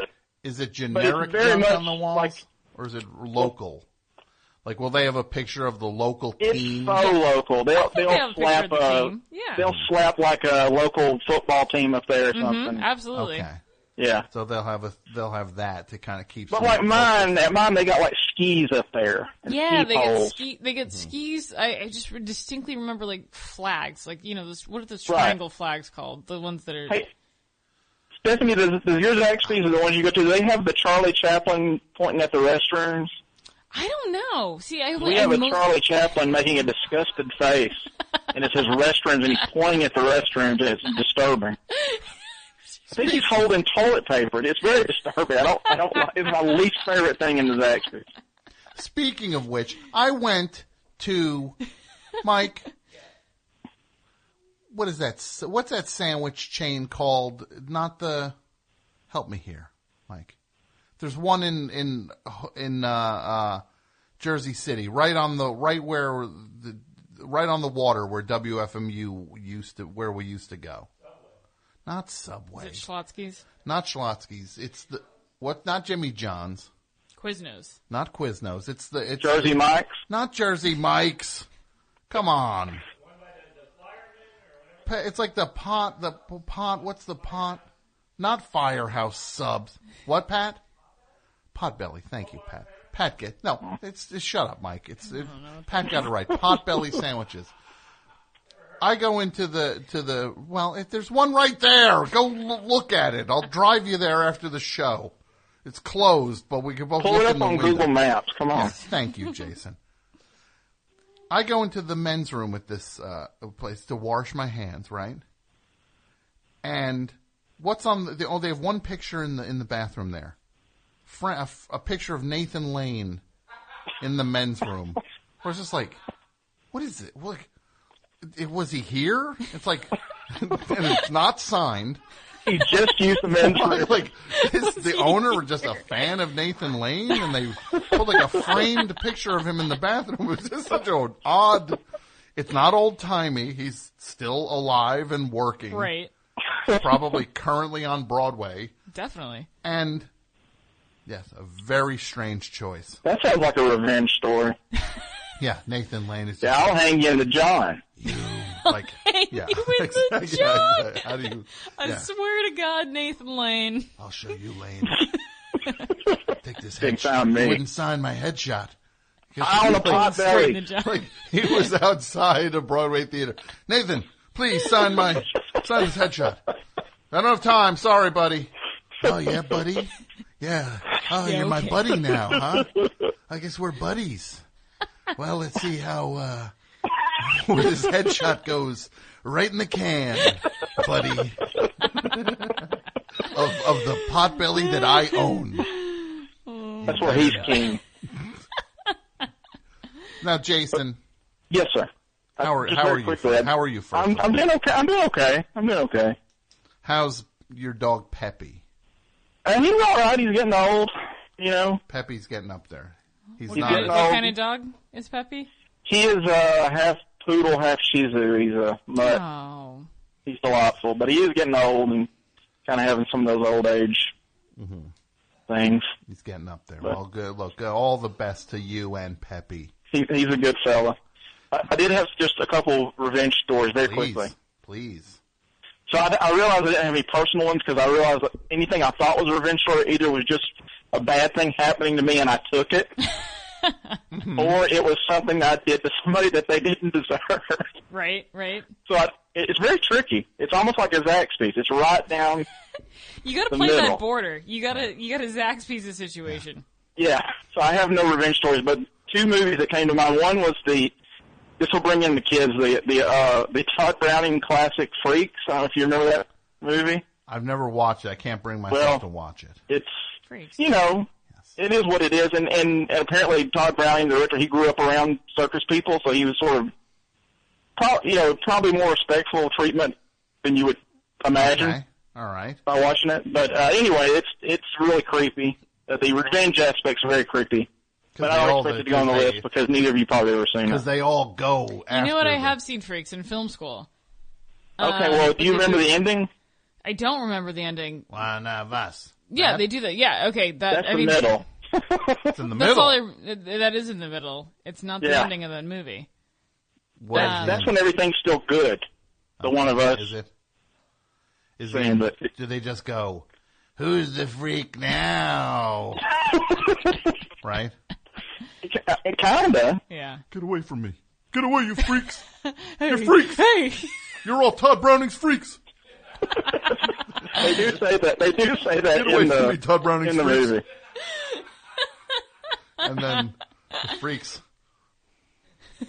Then they turn the camera on the people in the theater and go, "Who's the freak now?" Right. Right? They turn a mirror to the camera. You said you didn't see it.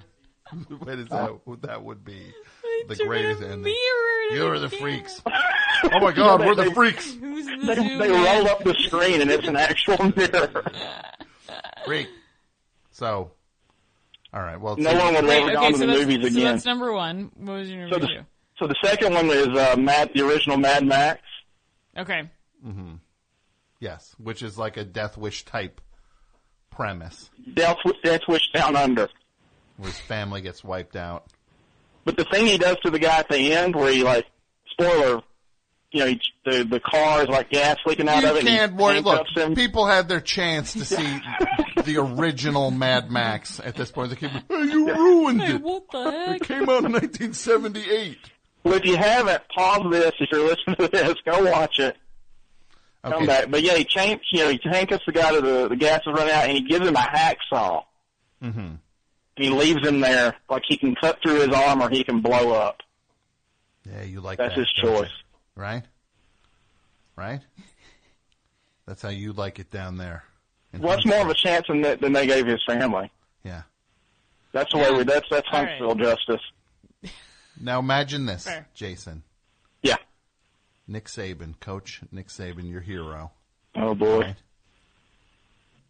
He's handcuffed to a car, right? Yeah. But now you're faced. I'm trying to think. I can't think of the mechanics of this. I would just probably cut my arm off. Would you cut your own arm? What I want to ask you is, would you chop your own arm off to save Nick Saban? I would just do it out of sympathy, even if it wouldn't save him. Yeah, you just give it a shot. Yeah. Yeah, I just do it anyway. Yeah. Now, what's the feel down there since you guys won the big college football thing? Is everybody still in a delirious hangover? It feels like the natural. See, that's when it's unhealthy. Yeah, now most people aren't used to winning ever. Now you have this like default setting where winning is like, finally we're back to normal here. It's kind of bad because all you can do is, I mean, that's really all you can do is lose. Because if you win, it's just maintaining. Yeah. Like if you win the top honor in your sport, your level of sport, you're just okay. Well, good. We eked it out. Yeah, that's the baseline now. Yeah. Yeah. So what you have to start doing is that team of yours has to challenge NFL teams to games now to get to a new level of I'm hoping for like a Space Jam situation. Yeah. Oh, so you're hoping there's some outer space football team shows up and that no pros will play them, but your college, Earth will be done then. Well, Jason, there'll be college. There'll be space college students. Yeah. All right, my friend. Thank you so much. So nice it's good talking with y'all. And Atlanta is fantastic. Thank you. Okay. Good night. Night. He's a nice guy. Very nice. Ladies, people are saying on Twitter, Lady Snowblood. That's a great movie. Lady Snowblood's a great movie. That's a Japanese revenge movie that Kill Bill took huge. Oh, right. From. Like it is Kill Bill. It's great though. It's a really great movie. Studio, Lady Snowblood, 12, please. It's a great. Let's see what people are saying. Mrs. Doubtfire, is that a revenge movie? Mrs. Doubtfire is absolutely a revenge movie. But here's the thing. He almost kills Pierce Brosnan. He's allergic to the chilies. He puts chilies all over his meal. Like that, you know what I mean? I don't think that was appropriate. He almost killed this nice man. Who did nothing wrong but fall in love. Who didn't love his ex-wife. Who loved and the him. kids. Yeah. He put chili peppers. That was the step too far. Someone looked up the body counts on Death Wish. I'll tell you that in a second. So, but Mrs. Doubtfire, what do you say? Revenge movie? It absolutely... Little misguided? No, here's the thing. It is 1,000% a revenge movie. The entire reason he's dressing up as an old woman is to... Yeah, it's revenge. Yeah. They're gonna learn to love me. Yeah. Even if it's not me. And I'm gonna put chili flakes in Pierce Brosnan spaghetti. So you could remake that just as a straight horror movie. Yes, absolutely. You know what? That's a brilliant idea. I don't know why someone hasn't done that already. Just call it Doubtfire. Right? Absolutely. Yeah, like he's smearing lipstick on his face, we gotta go. And liquid latex all over his forehead. Yeah. Ugh, God. Just picture him go, oh, hello there, dear. And it's creepy though. His son walks in on him peeing, but he isn't afraid about it. Just stares, locks eyes. Yeah, everybody's just generally ruined by this dad's cold horror of this weird, man. That's this distant dad who the only way he could be to try to reinstate some normalcy is to just trick the entire family and ruin everyone. Yeah, that could be a good harm. So where would you put Mrs. Doubtfire? Where do we put that? I don't even know if I'd put it on there. Let's put it low on there. It would be very low on there. 48. Yeah. 48, Mrs. Doubtfire. Let's see. Someone had another good one here. Mrs. Doubtfire. Well, here are the death totals in Death Wish. Okay. Mike, how many people do you think in Death Wish 1? Death Wish 1? 3? 11. Higher than I thought. Wow, yeah. Death Wish 2, what do you think it is? 20. 15. Death Wish 3. 150. It's 83. Okay. It's still a lot of people. That's a pretty big jump. Huge jump. So, but that makes this character just a mass murderer now. At that point, he's a bandit. Yeah, he was responsible for triple digits Just of murders. Yes. Absolutely. In the name of, let's see. Wait, is he? So he's not still mad about the same thing in each movie. Someone always dies in his life, and then he goes too far in. And the cops are doing what? After the first 2 movies, his cops have let this man walk free. There's a cop who helps him in Death Wish 3 running, like he convinces, like when the gang starts coming, Bronson and his cop kind of team up and start mowing people down. Let's see here. Punch Drunk Love. All right. I'd say that's a revenge movie. I'd say it was. I'm not a fan of that movie. I love that movie. You love that movie? Oh, yeah. It's one of my most people favorite really? Movies. Yes. Wow. When he goes they smash his car. He's finally in love. He finally is finding something. They smash his car. Why? They stole his credit card number. All he did was be like, "Hey, you stole my credit card number." He's a weirdo. They go they go beat him up. They smash his car. Suddenly he's got love on his side. He takes a tire jack, beats the tar out of all of them, gets on a plane and goes to Salt Lake City and faces down Philip Seymour Hoffman. Yeah. Punch Drunk Love 20. 20. All right. Going high with it, yes. Okay. I'm trying to think of any. I bet you all the Adam Sandler movies are some version of a revenge. Like, I'm sure The Waterboy is a revenge movie, right? In some way. But a sports movie should not be a revenge movie because to even the score on the field It's just kind of like this is what you're supposed to do. In sports, yes. Gladiator. Oh, that's what. Yeah, my friend Marcia just texted me and said Gladiator. Gladiator definitely great revenge movie. Yes, but it's a mixture of what you're saying. It's not only a sports. It has a sports angle to it, but he doesn't want to be in the sport. Yes, it's a slave sport. Yes, they also. It's like people in sports generally. They're not just like we killed people. We didn't want to do this. Yes, just so you know. If you're going to play for the Yankees, we killed your family. Now you're going, watch me hit the home run now. So, where should Gladiator be? I think Gladiator might be high up there, right? It should be high up. What's his name is such a jerk? Joaquin Phoenix. Yeah. I thought you were going to say Russell Crowe. Could go either way. Jerk. Very Australian. Where should he go on this? Where should Gladiator go?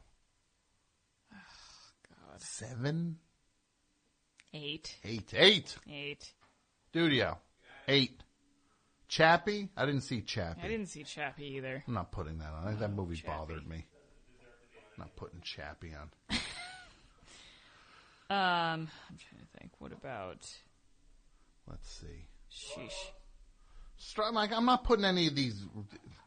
These Peck and Paw movies are creepy. I don't want them on the list. They creep me. Straw Dogs is a weird, justifying... Another one of those ones where he's a liberal and he's like, I'm just a normal guy, and he's like, no, you're an animal. And then don't you know that? You've got crazy. I can't get behind like revenge, like Cape Fear. You know what I mean? Mm-hmm. That's the type of revenge that, I mean, you're not rooting for the guy. No, and any movie where where everyone ends up, it's hard. There should be some element of where you realize revenge is not the purest version of handling these things. And there is a line in the Count of Monte Cristo. The final lines are about striking the balance in life. If only I was smart enough to quote it. Right. Just read the thing. It's in there. Trust me. Go look for a copy. But, right? I think so. It's all about justice. That's what I'm saying. This is I will lead into the Count of Monte Cristo that it is all about striking a balance. If you're just going nuts for the sake of going nuts, I don't know. Yeah. Yeah. I mean, Memento, that's up there. As I'm thinking. What about Animal House? I never saw Animal House. They get their school taken. They get their school taken. They got to take it. They get their fraternity revoked. So then they decide, we are going to ruin this entire town. Right. And they dismantle every part of everyone who ever did them wrong in it. I'll give it to him. Let's put Animal House at 22, please. I'm being told that there's a celebrity on line 5. Okay. Mike, is that true? I'm being told the host of HQ is calling in. Yes. Scott Rogowski. Scott Rogowski. Yeah. How are you, Scott? Hi. Oh, I couldn't be better. Hi, everybody. Scott, you're here with me, Tom. You know me, right? Yes. And you're here with my friend Stefani Robinson, who's also anyone who likes entertainment's friend, also. Friend to the entertainable. A friend to one and a friend to all. Yes. Great. Hi. Great to talk to you guys. Now, let me just say, hold on a second. Now, this guy, Scott Rogowski, he's the host of HQ, which is the hit app, game show app, interactive game show app, live interactive, right? That takes place 2 That's times right. a day. It's live. I could have done it live from the Baltimore-Washington International Airport tonight, which is where I'm stranded right now. You're stranded. Couldn't make the show, actually. Couldn't do the show tonight because of the storm that I hope is passed by now. You literally missed hosting Literally HQ missed the tonight. show. Oh, man. Yeah. Was flying back from L.A. today, trying to get back in time, and we had to be rerouted to Baltimore because we ran out of gas. So, no show tonight for me, but you guys are going strong, sounds like. Yes. We're in this. Fun show tonight. Yeah. Scott, we're talking about revenge. Before I want to talk about a special thing you're doing. I know you're very modest and you don't like to promote yourself, but I'm just going to say this. This guy, he just doesn't do HQ. He hosts a talk show. That's how I got to know Scott. He hosts a talk show called Running Late. Right? That's the name? That's Running right. Late. That's the name, Running Late. I'm running late tonight and next week. But now you're doing a live. It's a live show. It's a live show. It's always been a live show. Doing it for almost 7 years. You've been a guest a couple times, Tom, and yes. And I've got a big show next week, next Tuesday night at the Gramercy Theater with some friends of Tom, some FOTs. Who's going on one big show? We've got Paul Rudd. Ant-Man. Ant-Man himself will be on. Ant-Man himself. Yes. We've got David Cross. David Cross, half of Mr. Show is where people might know him getting a start, but a top comedy dude. Dr. Funke. Yes. On Arrested Development. Yes. And Nico Case. Nico Case. One of your favorites. Yes, one of my favorites. Great singer, great person.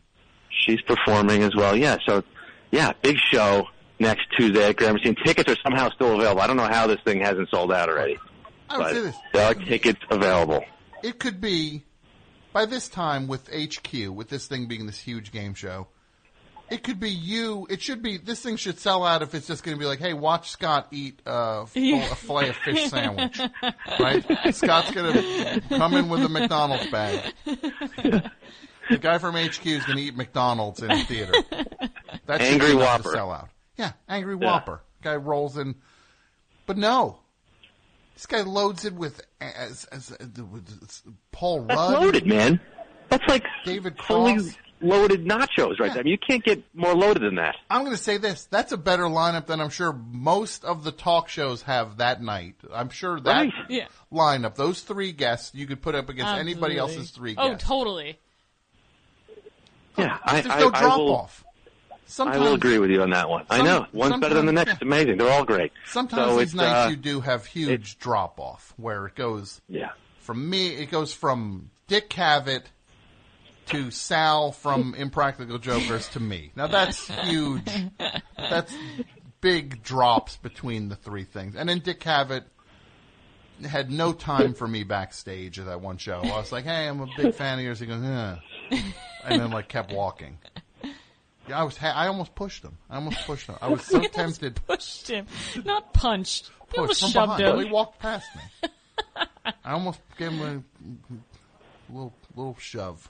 Okay. So, but this bill, top to bottom, where is this now? Gramercy Theater next to the Gramercy Theater, 23rd and Lex. If you can venture. What is going on in the background there? I'm at this airport, Tom. We've been there for 3 hours now. There are kids running around. I I've some celebrities on my flight, so we're all sort of bonding here. We've got a nice little crew. Zoe Kravitz and Alia Shawkat from Arrested Development, and Andrea Savage and Tom Everett Scott. We're all. It sounds like the True TV upfronts. It sounds like the upfronts are getting delayed, baby. Sounds like someone's gonna be missing their Q&As tomorrow. Yeah. Well, this is what I say. Look, you know what you should do, Scott? Why don't you say you got Zoe Kravitz, Leah Shawkat. Who else? Tom Everett Scott and Andrea Savage from I'm Sorry on True TV. Scott, why don't you do this? Yeah.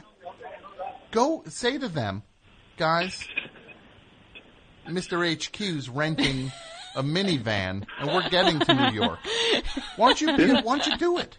Why was saying this could be the third season of Search Party right here. Why don't you go throw some of that HQ money around? Go rent a car and for everybody to climb in and drive up to New York. I'm telling you, we could be there. We'd be there sooner than this flight. Why don't you do it? Do it. Do it. All right. I'm going to rally the troops. You're 3 hours away by car. I know. This is unbelievable. Well, their bags are stuck on the flight. They've checked their bags. It's a whole deal with them. I'm good to go. Well, but they've got their bags checked. Look, you tell me they can't. You can't go get luggage off of a thing. It'll show up in the morning for you. The luggage will show up in the morning. Everybody will spend the night in a hotel. Scott. We're going to be sleeping at the gate. It's your worst nightmare, Tom. Sleeping at the gate. Scott, this is one of those moments. A hero has to rise. This is one of those moments where you do it or you don't do it. Yeah. Do you want to look cool? Should I pitch it to the group right now? Should I do it? Yes. Yeah. Look, any one of those people would be, well, maybe not Tom Everett Scott, but any one of those people.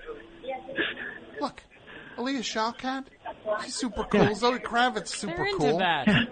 Andrea Savage, super cool. Right now, I'm and then you. It's the guy from HQ. You want to rent the van? You want to rent the van? I'm on a radio show right now, and explain the situation. Yeah, so like rent a van and just drive to New York.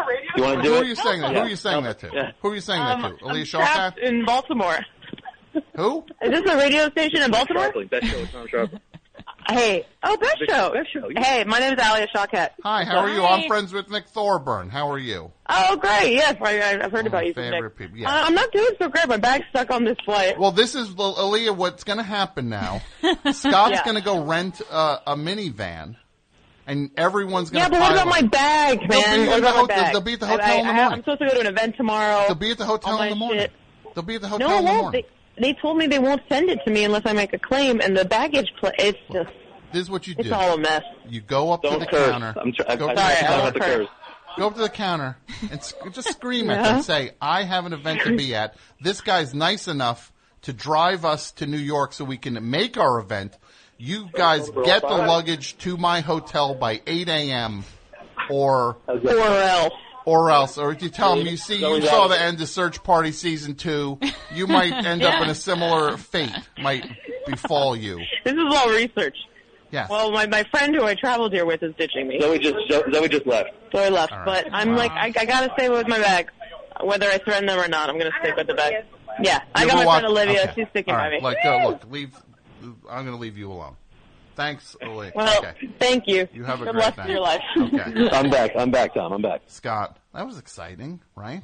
Yeah, right. A little. You never know what you get when you deal with Scott Rogowski at BWR. Usually it's a Sklar brother. Yeah, right. Sklar cousin. Like which Sklar is going to get on the phone? Yeah, that's usually the case. Yeah, but no, I ventured that. But I wanted to participate in the topic and let you guys go. I know it's ending, what's a revenge? What's one of your favorite revenge things, Scott Rogowski? Well, I'm going to argue. I know you saw this movie, Tom. I just saw it on the plane that I thought I was going to land in New York 5 hours ago. Phantom Thread, which there's some interesting revenge going. It's a little subtle. But there's a key revenge plot. I don't want to spoil it, I guess, but would you agree that? And then it kind of twists. It becomes. I would say 100% a revenge movie. Yeah. Look, that's one of my favorite. But I saw that movie a few times. I saw it in the theater. I saw it in 70mm twice. Do you not agree it's a revenge movie? No. I'm wrapping my head. I didn't think of it from that angle. Okay. Let me think. Probably would have been better seeing it 70 millimeter than the back of a headrest. No, you're not supposed to watch. Suddenly, yeah, that's you're watching this thing that's the most impeccably filmed thing ever, and meanwhile your screen freezes every once in a while so they can tell you PA announcement. Yeah, the pilot can just say there's some turbulence coming up. Yeah. That's how Paul Thomas Anderson intended it to be seen. So it was Phantom Thread or Dunkirk. Those are my options. Well, look, I say you're right. Uh-huh. Put Phantom Thread. How high can it go on the list, Studio? Not number 2. No. 6. No. It's a next level. It's a low on the list, but it's okay. It's a twist. 13. 13 is perfect. Ooh, interesting.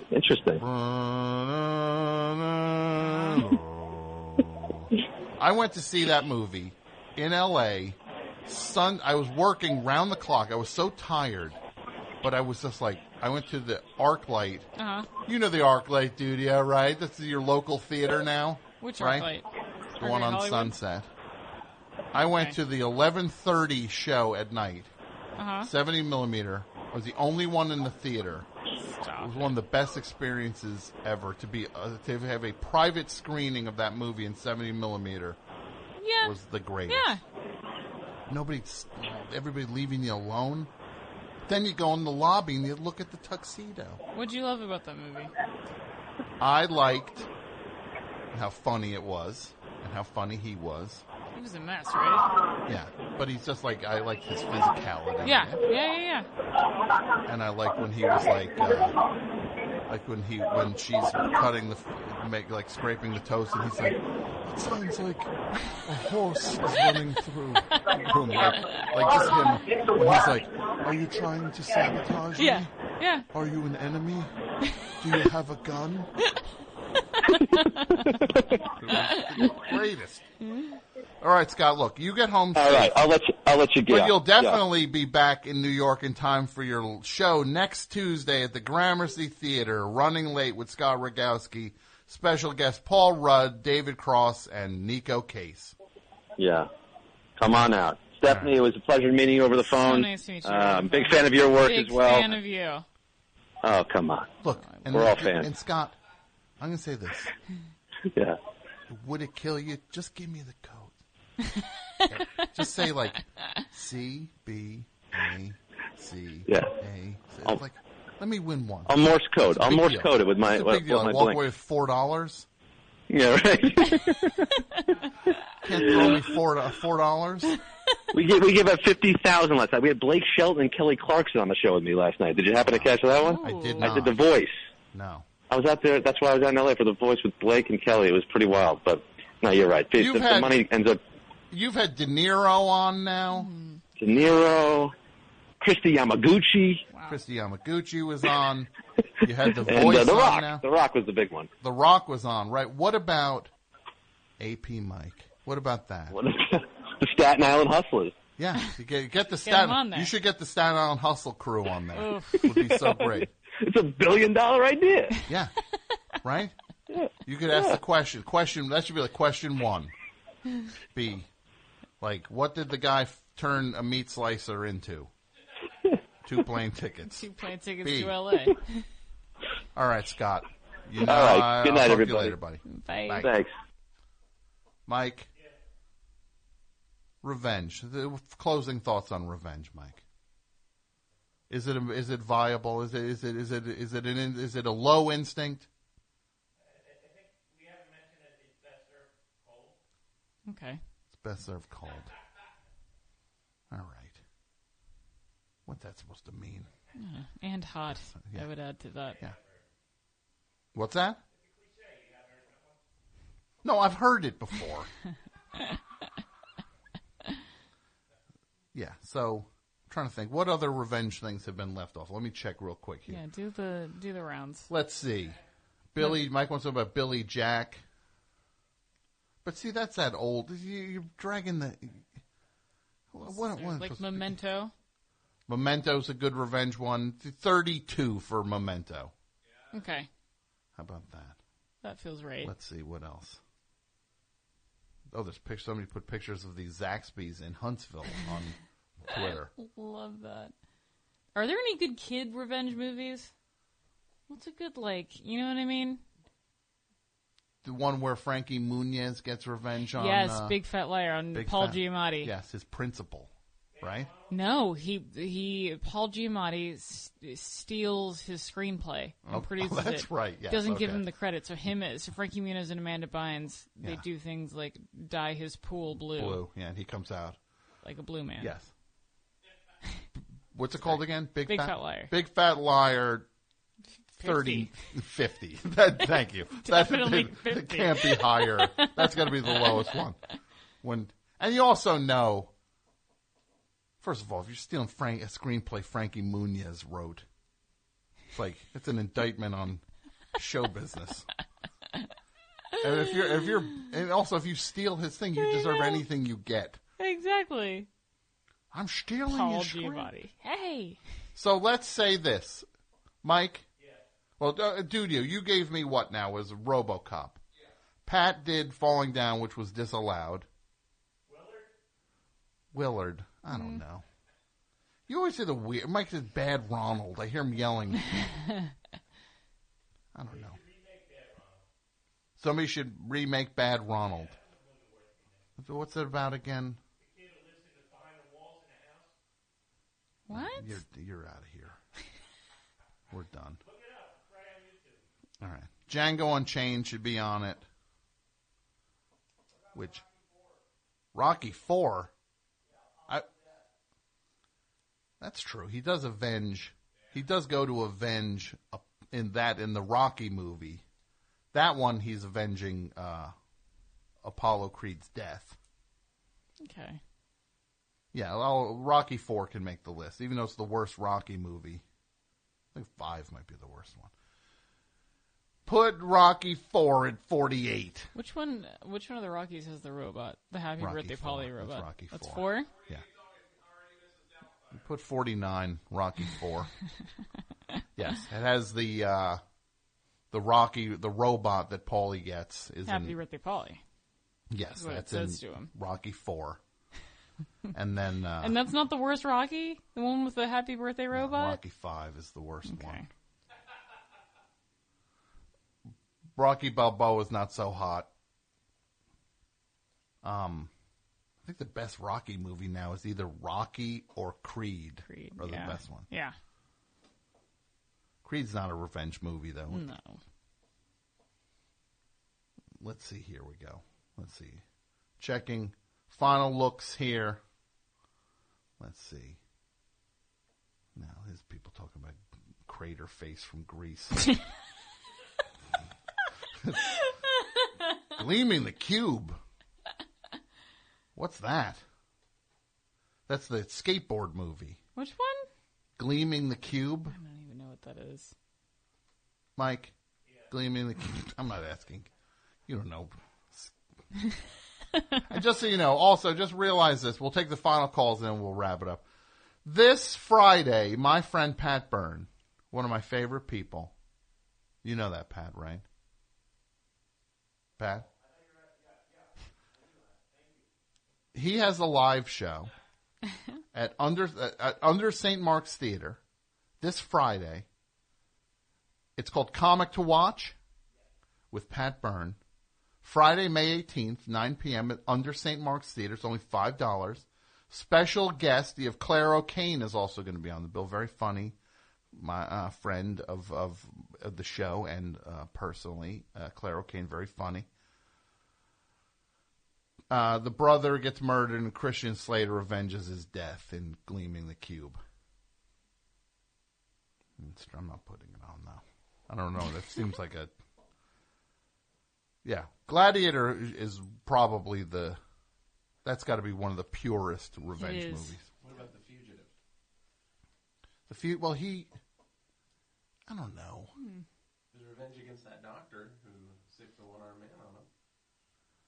That feels like a frame up. That's like a name clearer of a thing. Right, okay. That's like they're like, yeah. I don't know. I think it's close, though. It's danced around it. Yeah.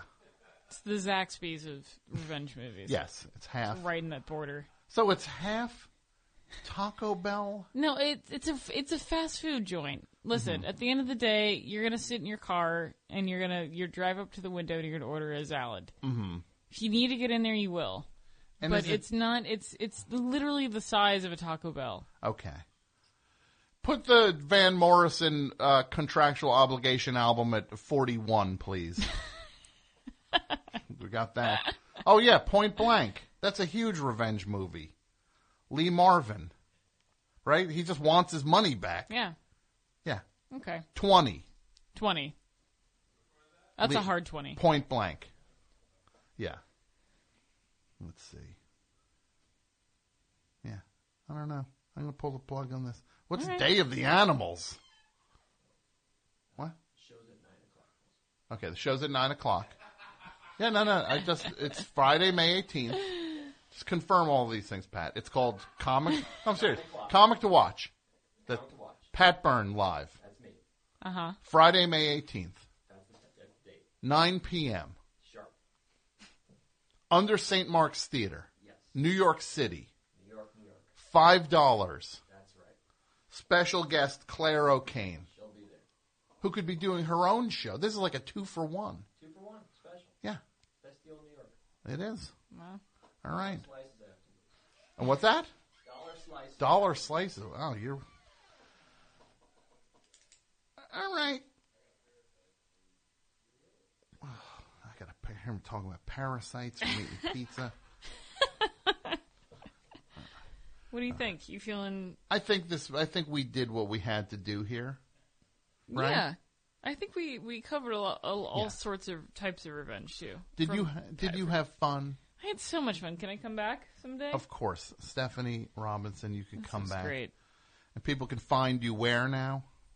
They can find me where, meaning what? On God, social, on Twitter social media, or on the something. Twitter, or like... Yeah. Yes, on the Stefani Robinson, but it's Stefani. Like Stefani, like Gwen Stefani. Yes. My mom thought she was being clever, and, now no one can find her. Well, she might have been ahead of the curve with social media. She knew she to was, give and you I a got name. I carved out my own space because of that. Now we're going to take some final calls and then wrap it up. Best show, hi. Hey, Tom. Hi, who's Dan, this? how are you? Who's this now? Dan? Oh, I know this. Okay. You know this, Dan. Yeah. What's up, Dan? I have a very, I'm not proud. I have a very quick revenge story. It's probably the pettiest one. All right. If you have time. Yes, please. So when I was in high school, second day, probably like, I don't know, 9th grade, something like that. Mm-hmm. Guy in my class said something disrespectful. I can't remember what he said. But he had the locker next to mine. Yeah. And what I did is I stood back while he opened his locker. I memorized his locker combination. Okay. It's got that sneaky quality, which is good for a revenge story. So, and then proceeded to every opportunity I had for the rest of the year, unlock his locker, turn the locker around the other way, close the locker. Never touched his stuff, never did anything other than just turn his locker the wrong way. It's like a creepy crawl. Basically, basically a psychological operation. Manson family creepy crawl. Go and slide the furniture 6 inches. That's what you were doing. You were a high school creepy crawl. Put this on the list. Put Dan on the... I'm putting you on the list. This is creepy enough. High school creepy crawl? 18. 18? Yes. He's that high. I like that. Thanks, Dan. Thank you, Tom. All right. Best show, hi. Hello, this is Ben in Portland, Oregon. Ben in Portland, Oregon. What's up, Ben? Hey, I had something for the topic. Yeah, you're here with me and Stefani Robinson. Hi. Oh, hi, Tiffany. Hey. Stephanie. I'm Stephanie. Sorry. That's all right. Big fan of Atlanta. Oh, thank you. What's your favorite character on the show? Probably Darius. Also, he's a great one. It's like a Rorschach. Fine. I know. Seriously. So go ahead. Now, what do you have, my friend? It's kind of a stretch, but I was thinking Punch Drunk Love kind of feels like a revenge movie to me. It's on the list. It made the list already. Oh, it is? It is. Yeah, it's on there. Oh, wow. What about The Long Goodbye? The Robert Altman movie about the Raymond Chandler book. See, that to me is more of a detective thing with like it's not like full revenge. That's him piecing it together at the last second. But that revenge at the end is pretty good. But it's also I not see what you mean. But it's not about revenge. Right. It's about solving a mystery. Yeah, that's true. With some revenge tacked on at the end. Yeah. Maybe City of God. That was the last one I had. The Brazilian movie. Mm-hmm. I never saw that. You never saw City of God? Oh, it's a good one. I did not. That's got a lot of revenge. Oh well. I haven't seen it in a long time. Yeah, it's a good movie. All right. But yeah, Punch Drunk Love. I'm glad it's on. Yes. All right. Have a good night. Bye. Bye. All right. Final 2 calls. Best show. Hi. Hey, this is Rob from Rochester. How y'all doing? Ralph. Yeah. Ralph. Rob. Yes. Hi, Rob. You're here with me, Tom, and Stefani Robinson. Hi. Hi, Tom. Hi, Stephanie. I've got one for the topic. For revenge, what do you got? About the Princess Bride. Yeah, that's like... Yeah. He comes all the way back. He does. Princess Bride. That's even Go ahead. I was just going to say that's even the name of the ship that the Dread Pirate Roberts has, the Revenge. It's the Revenge, yeah. Yes. There are elements in there. I'll give it to you. Yeah. All right. 36. Yeah. Sounds good. Thank you very much. And don't let any calls through, Mike. We're done. Thank you, buddy. Final call. Best show, hi. Oh, as I live and breathe. Tom, hello. I don't like when people say my thing back at me. Who's this? I apologize. That's all right. No, I need to apologize. Who's this? Jesse from Vancouver. Hold on. Jeffy? Yeah. All right, Jeffy. What do you got? Jesse, are you on the list yet? Am I on the list? Like, for what revenge would I get? Or the revenge you doled out to Avalanche Bob. Hey, Mike, put on the list. There was a call from Jeffy, right? Yeah. Like if I was getting revenge on this, what would the revenge be, Jeffy? What would be the proper revenge? I apologize. There's a loud cat here. The revenge on Avalanche Bob, when you bad companied him, I kind of enjoyed that. You like when I bad company, though? Okay. Because because what we do is we play the song Bad Company when when a call's like particularly bad, we play the song Bad Company. I love it. And it just so you liked when I played the Bad Company thing for Avalanche Bob last week. I think I know where this is going. Where's it going? I think there's some background music. Listen, do you hear it? I don't hear anything. Because you can't hear it. Am I doing it? Am I not doing it? Jeffy, this is revenge on your weird call. Is how you make me end my show? Is how you make me end my show, Jeffy? Yeah. You kind of deserve it, Tom. What's that? I'm just messing with you. No. Jeffy? Yeah. Any final thoughts? Thanks for all you do. Well, anticlimactic when he thanks me for everything I do. I know. But I'm going to say to everybody, first of all, I'm going to say thank you. Speaking of thank you to my friend Stefani Robinson. Thanks for having me on here. This was such a blast. So much fun. I love it.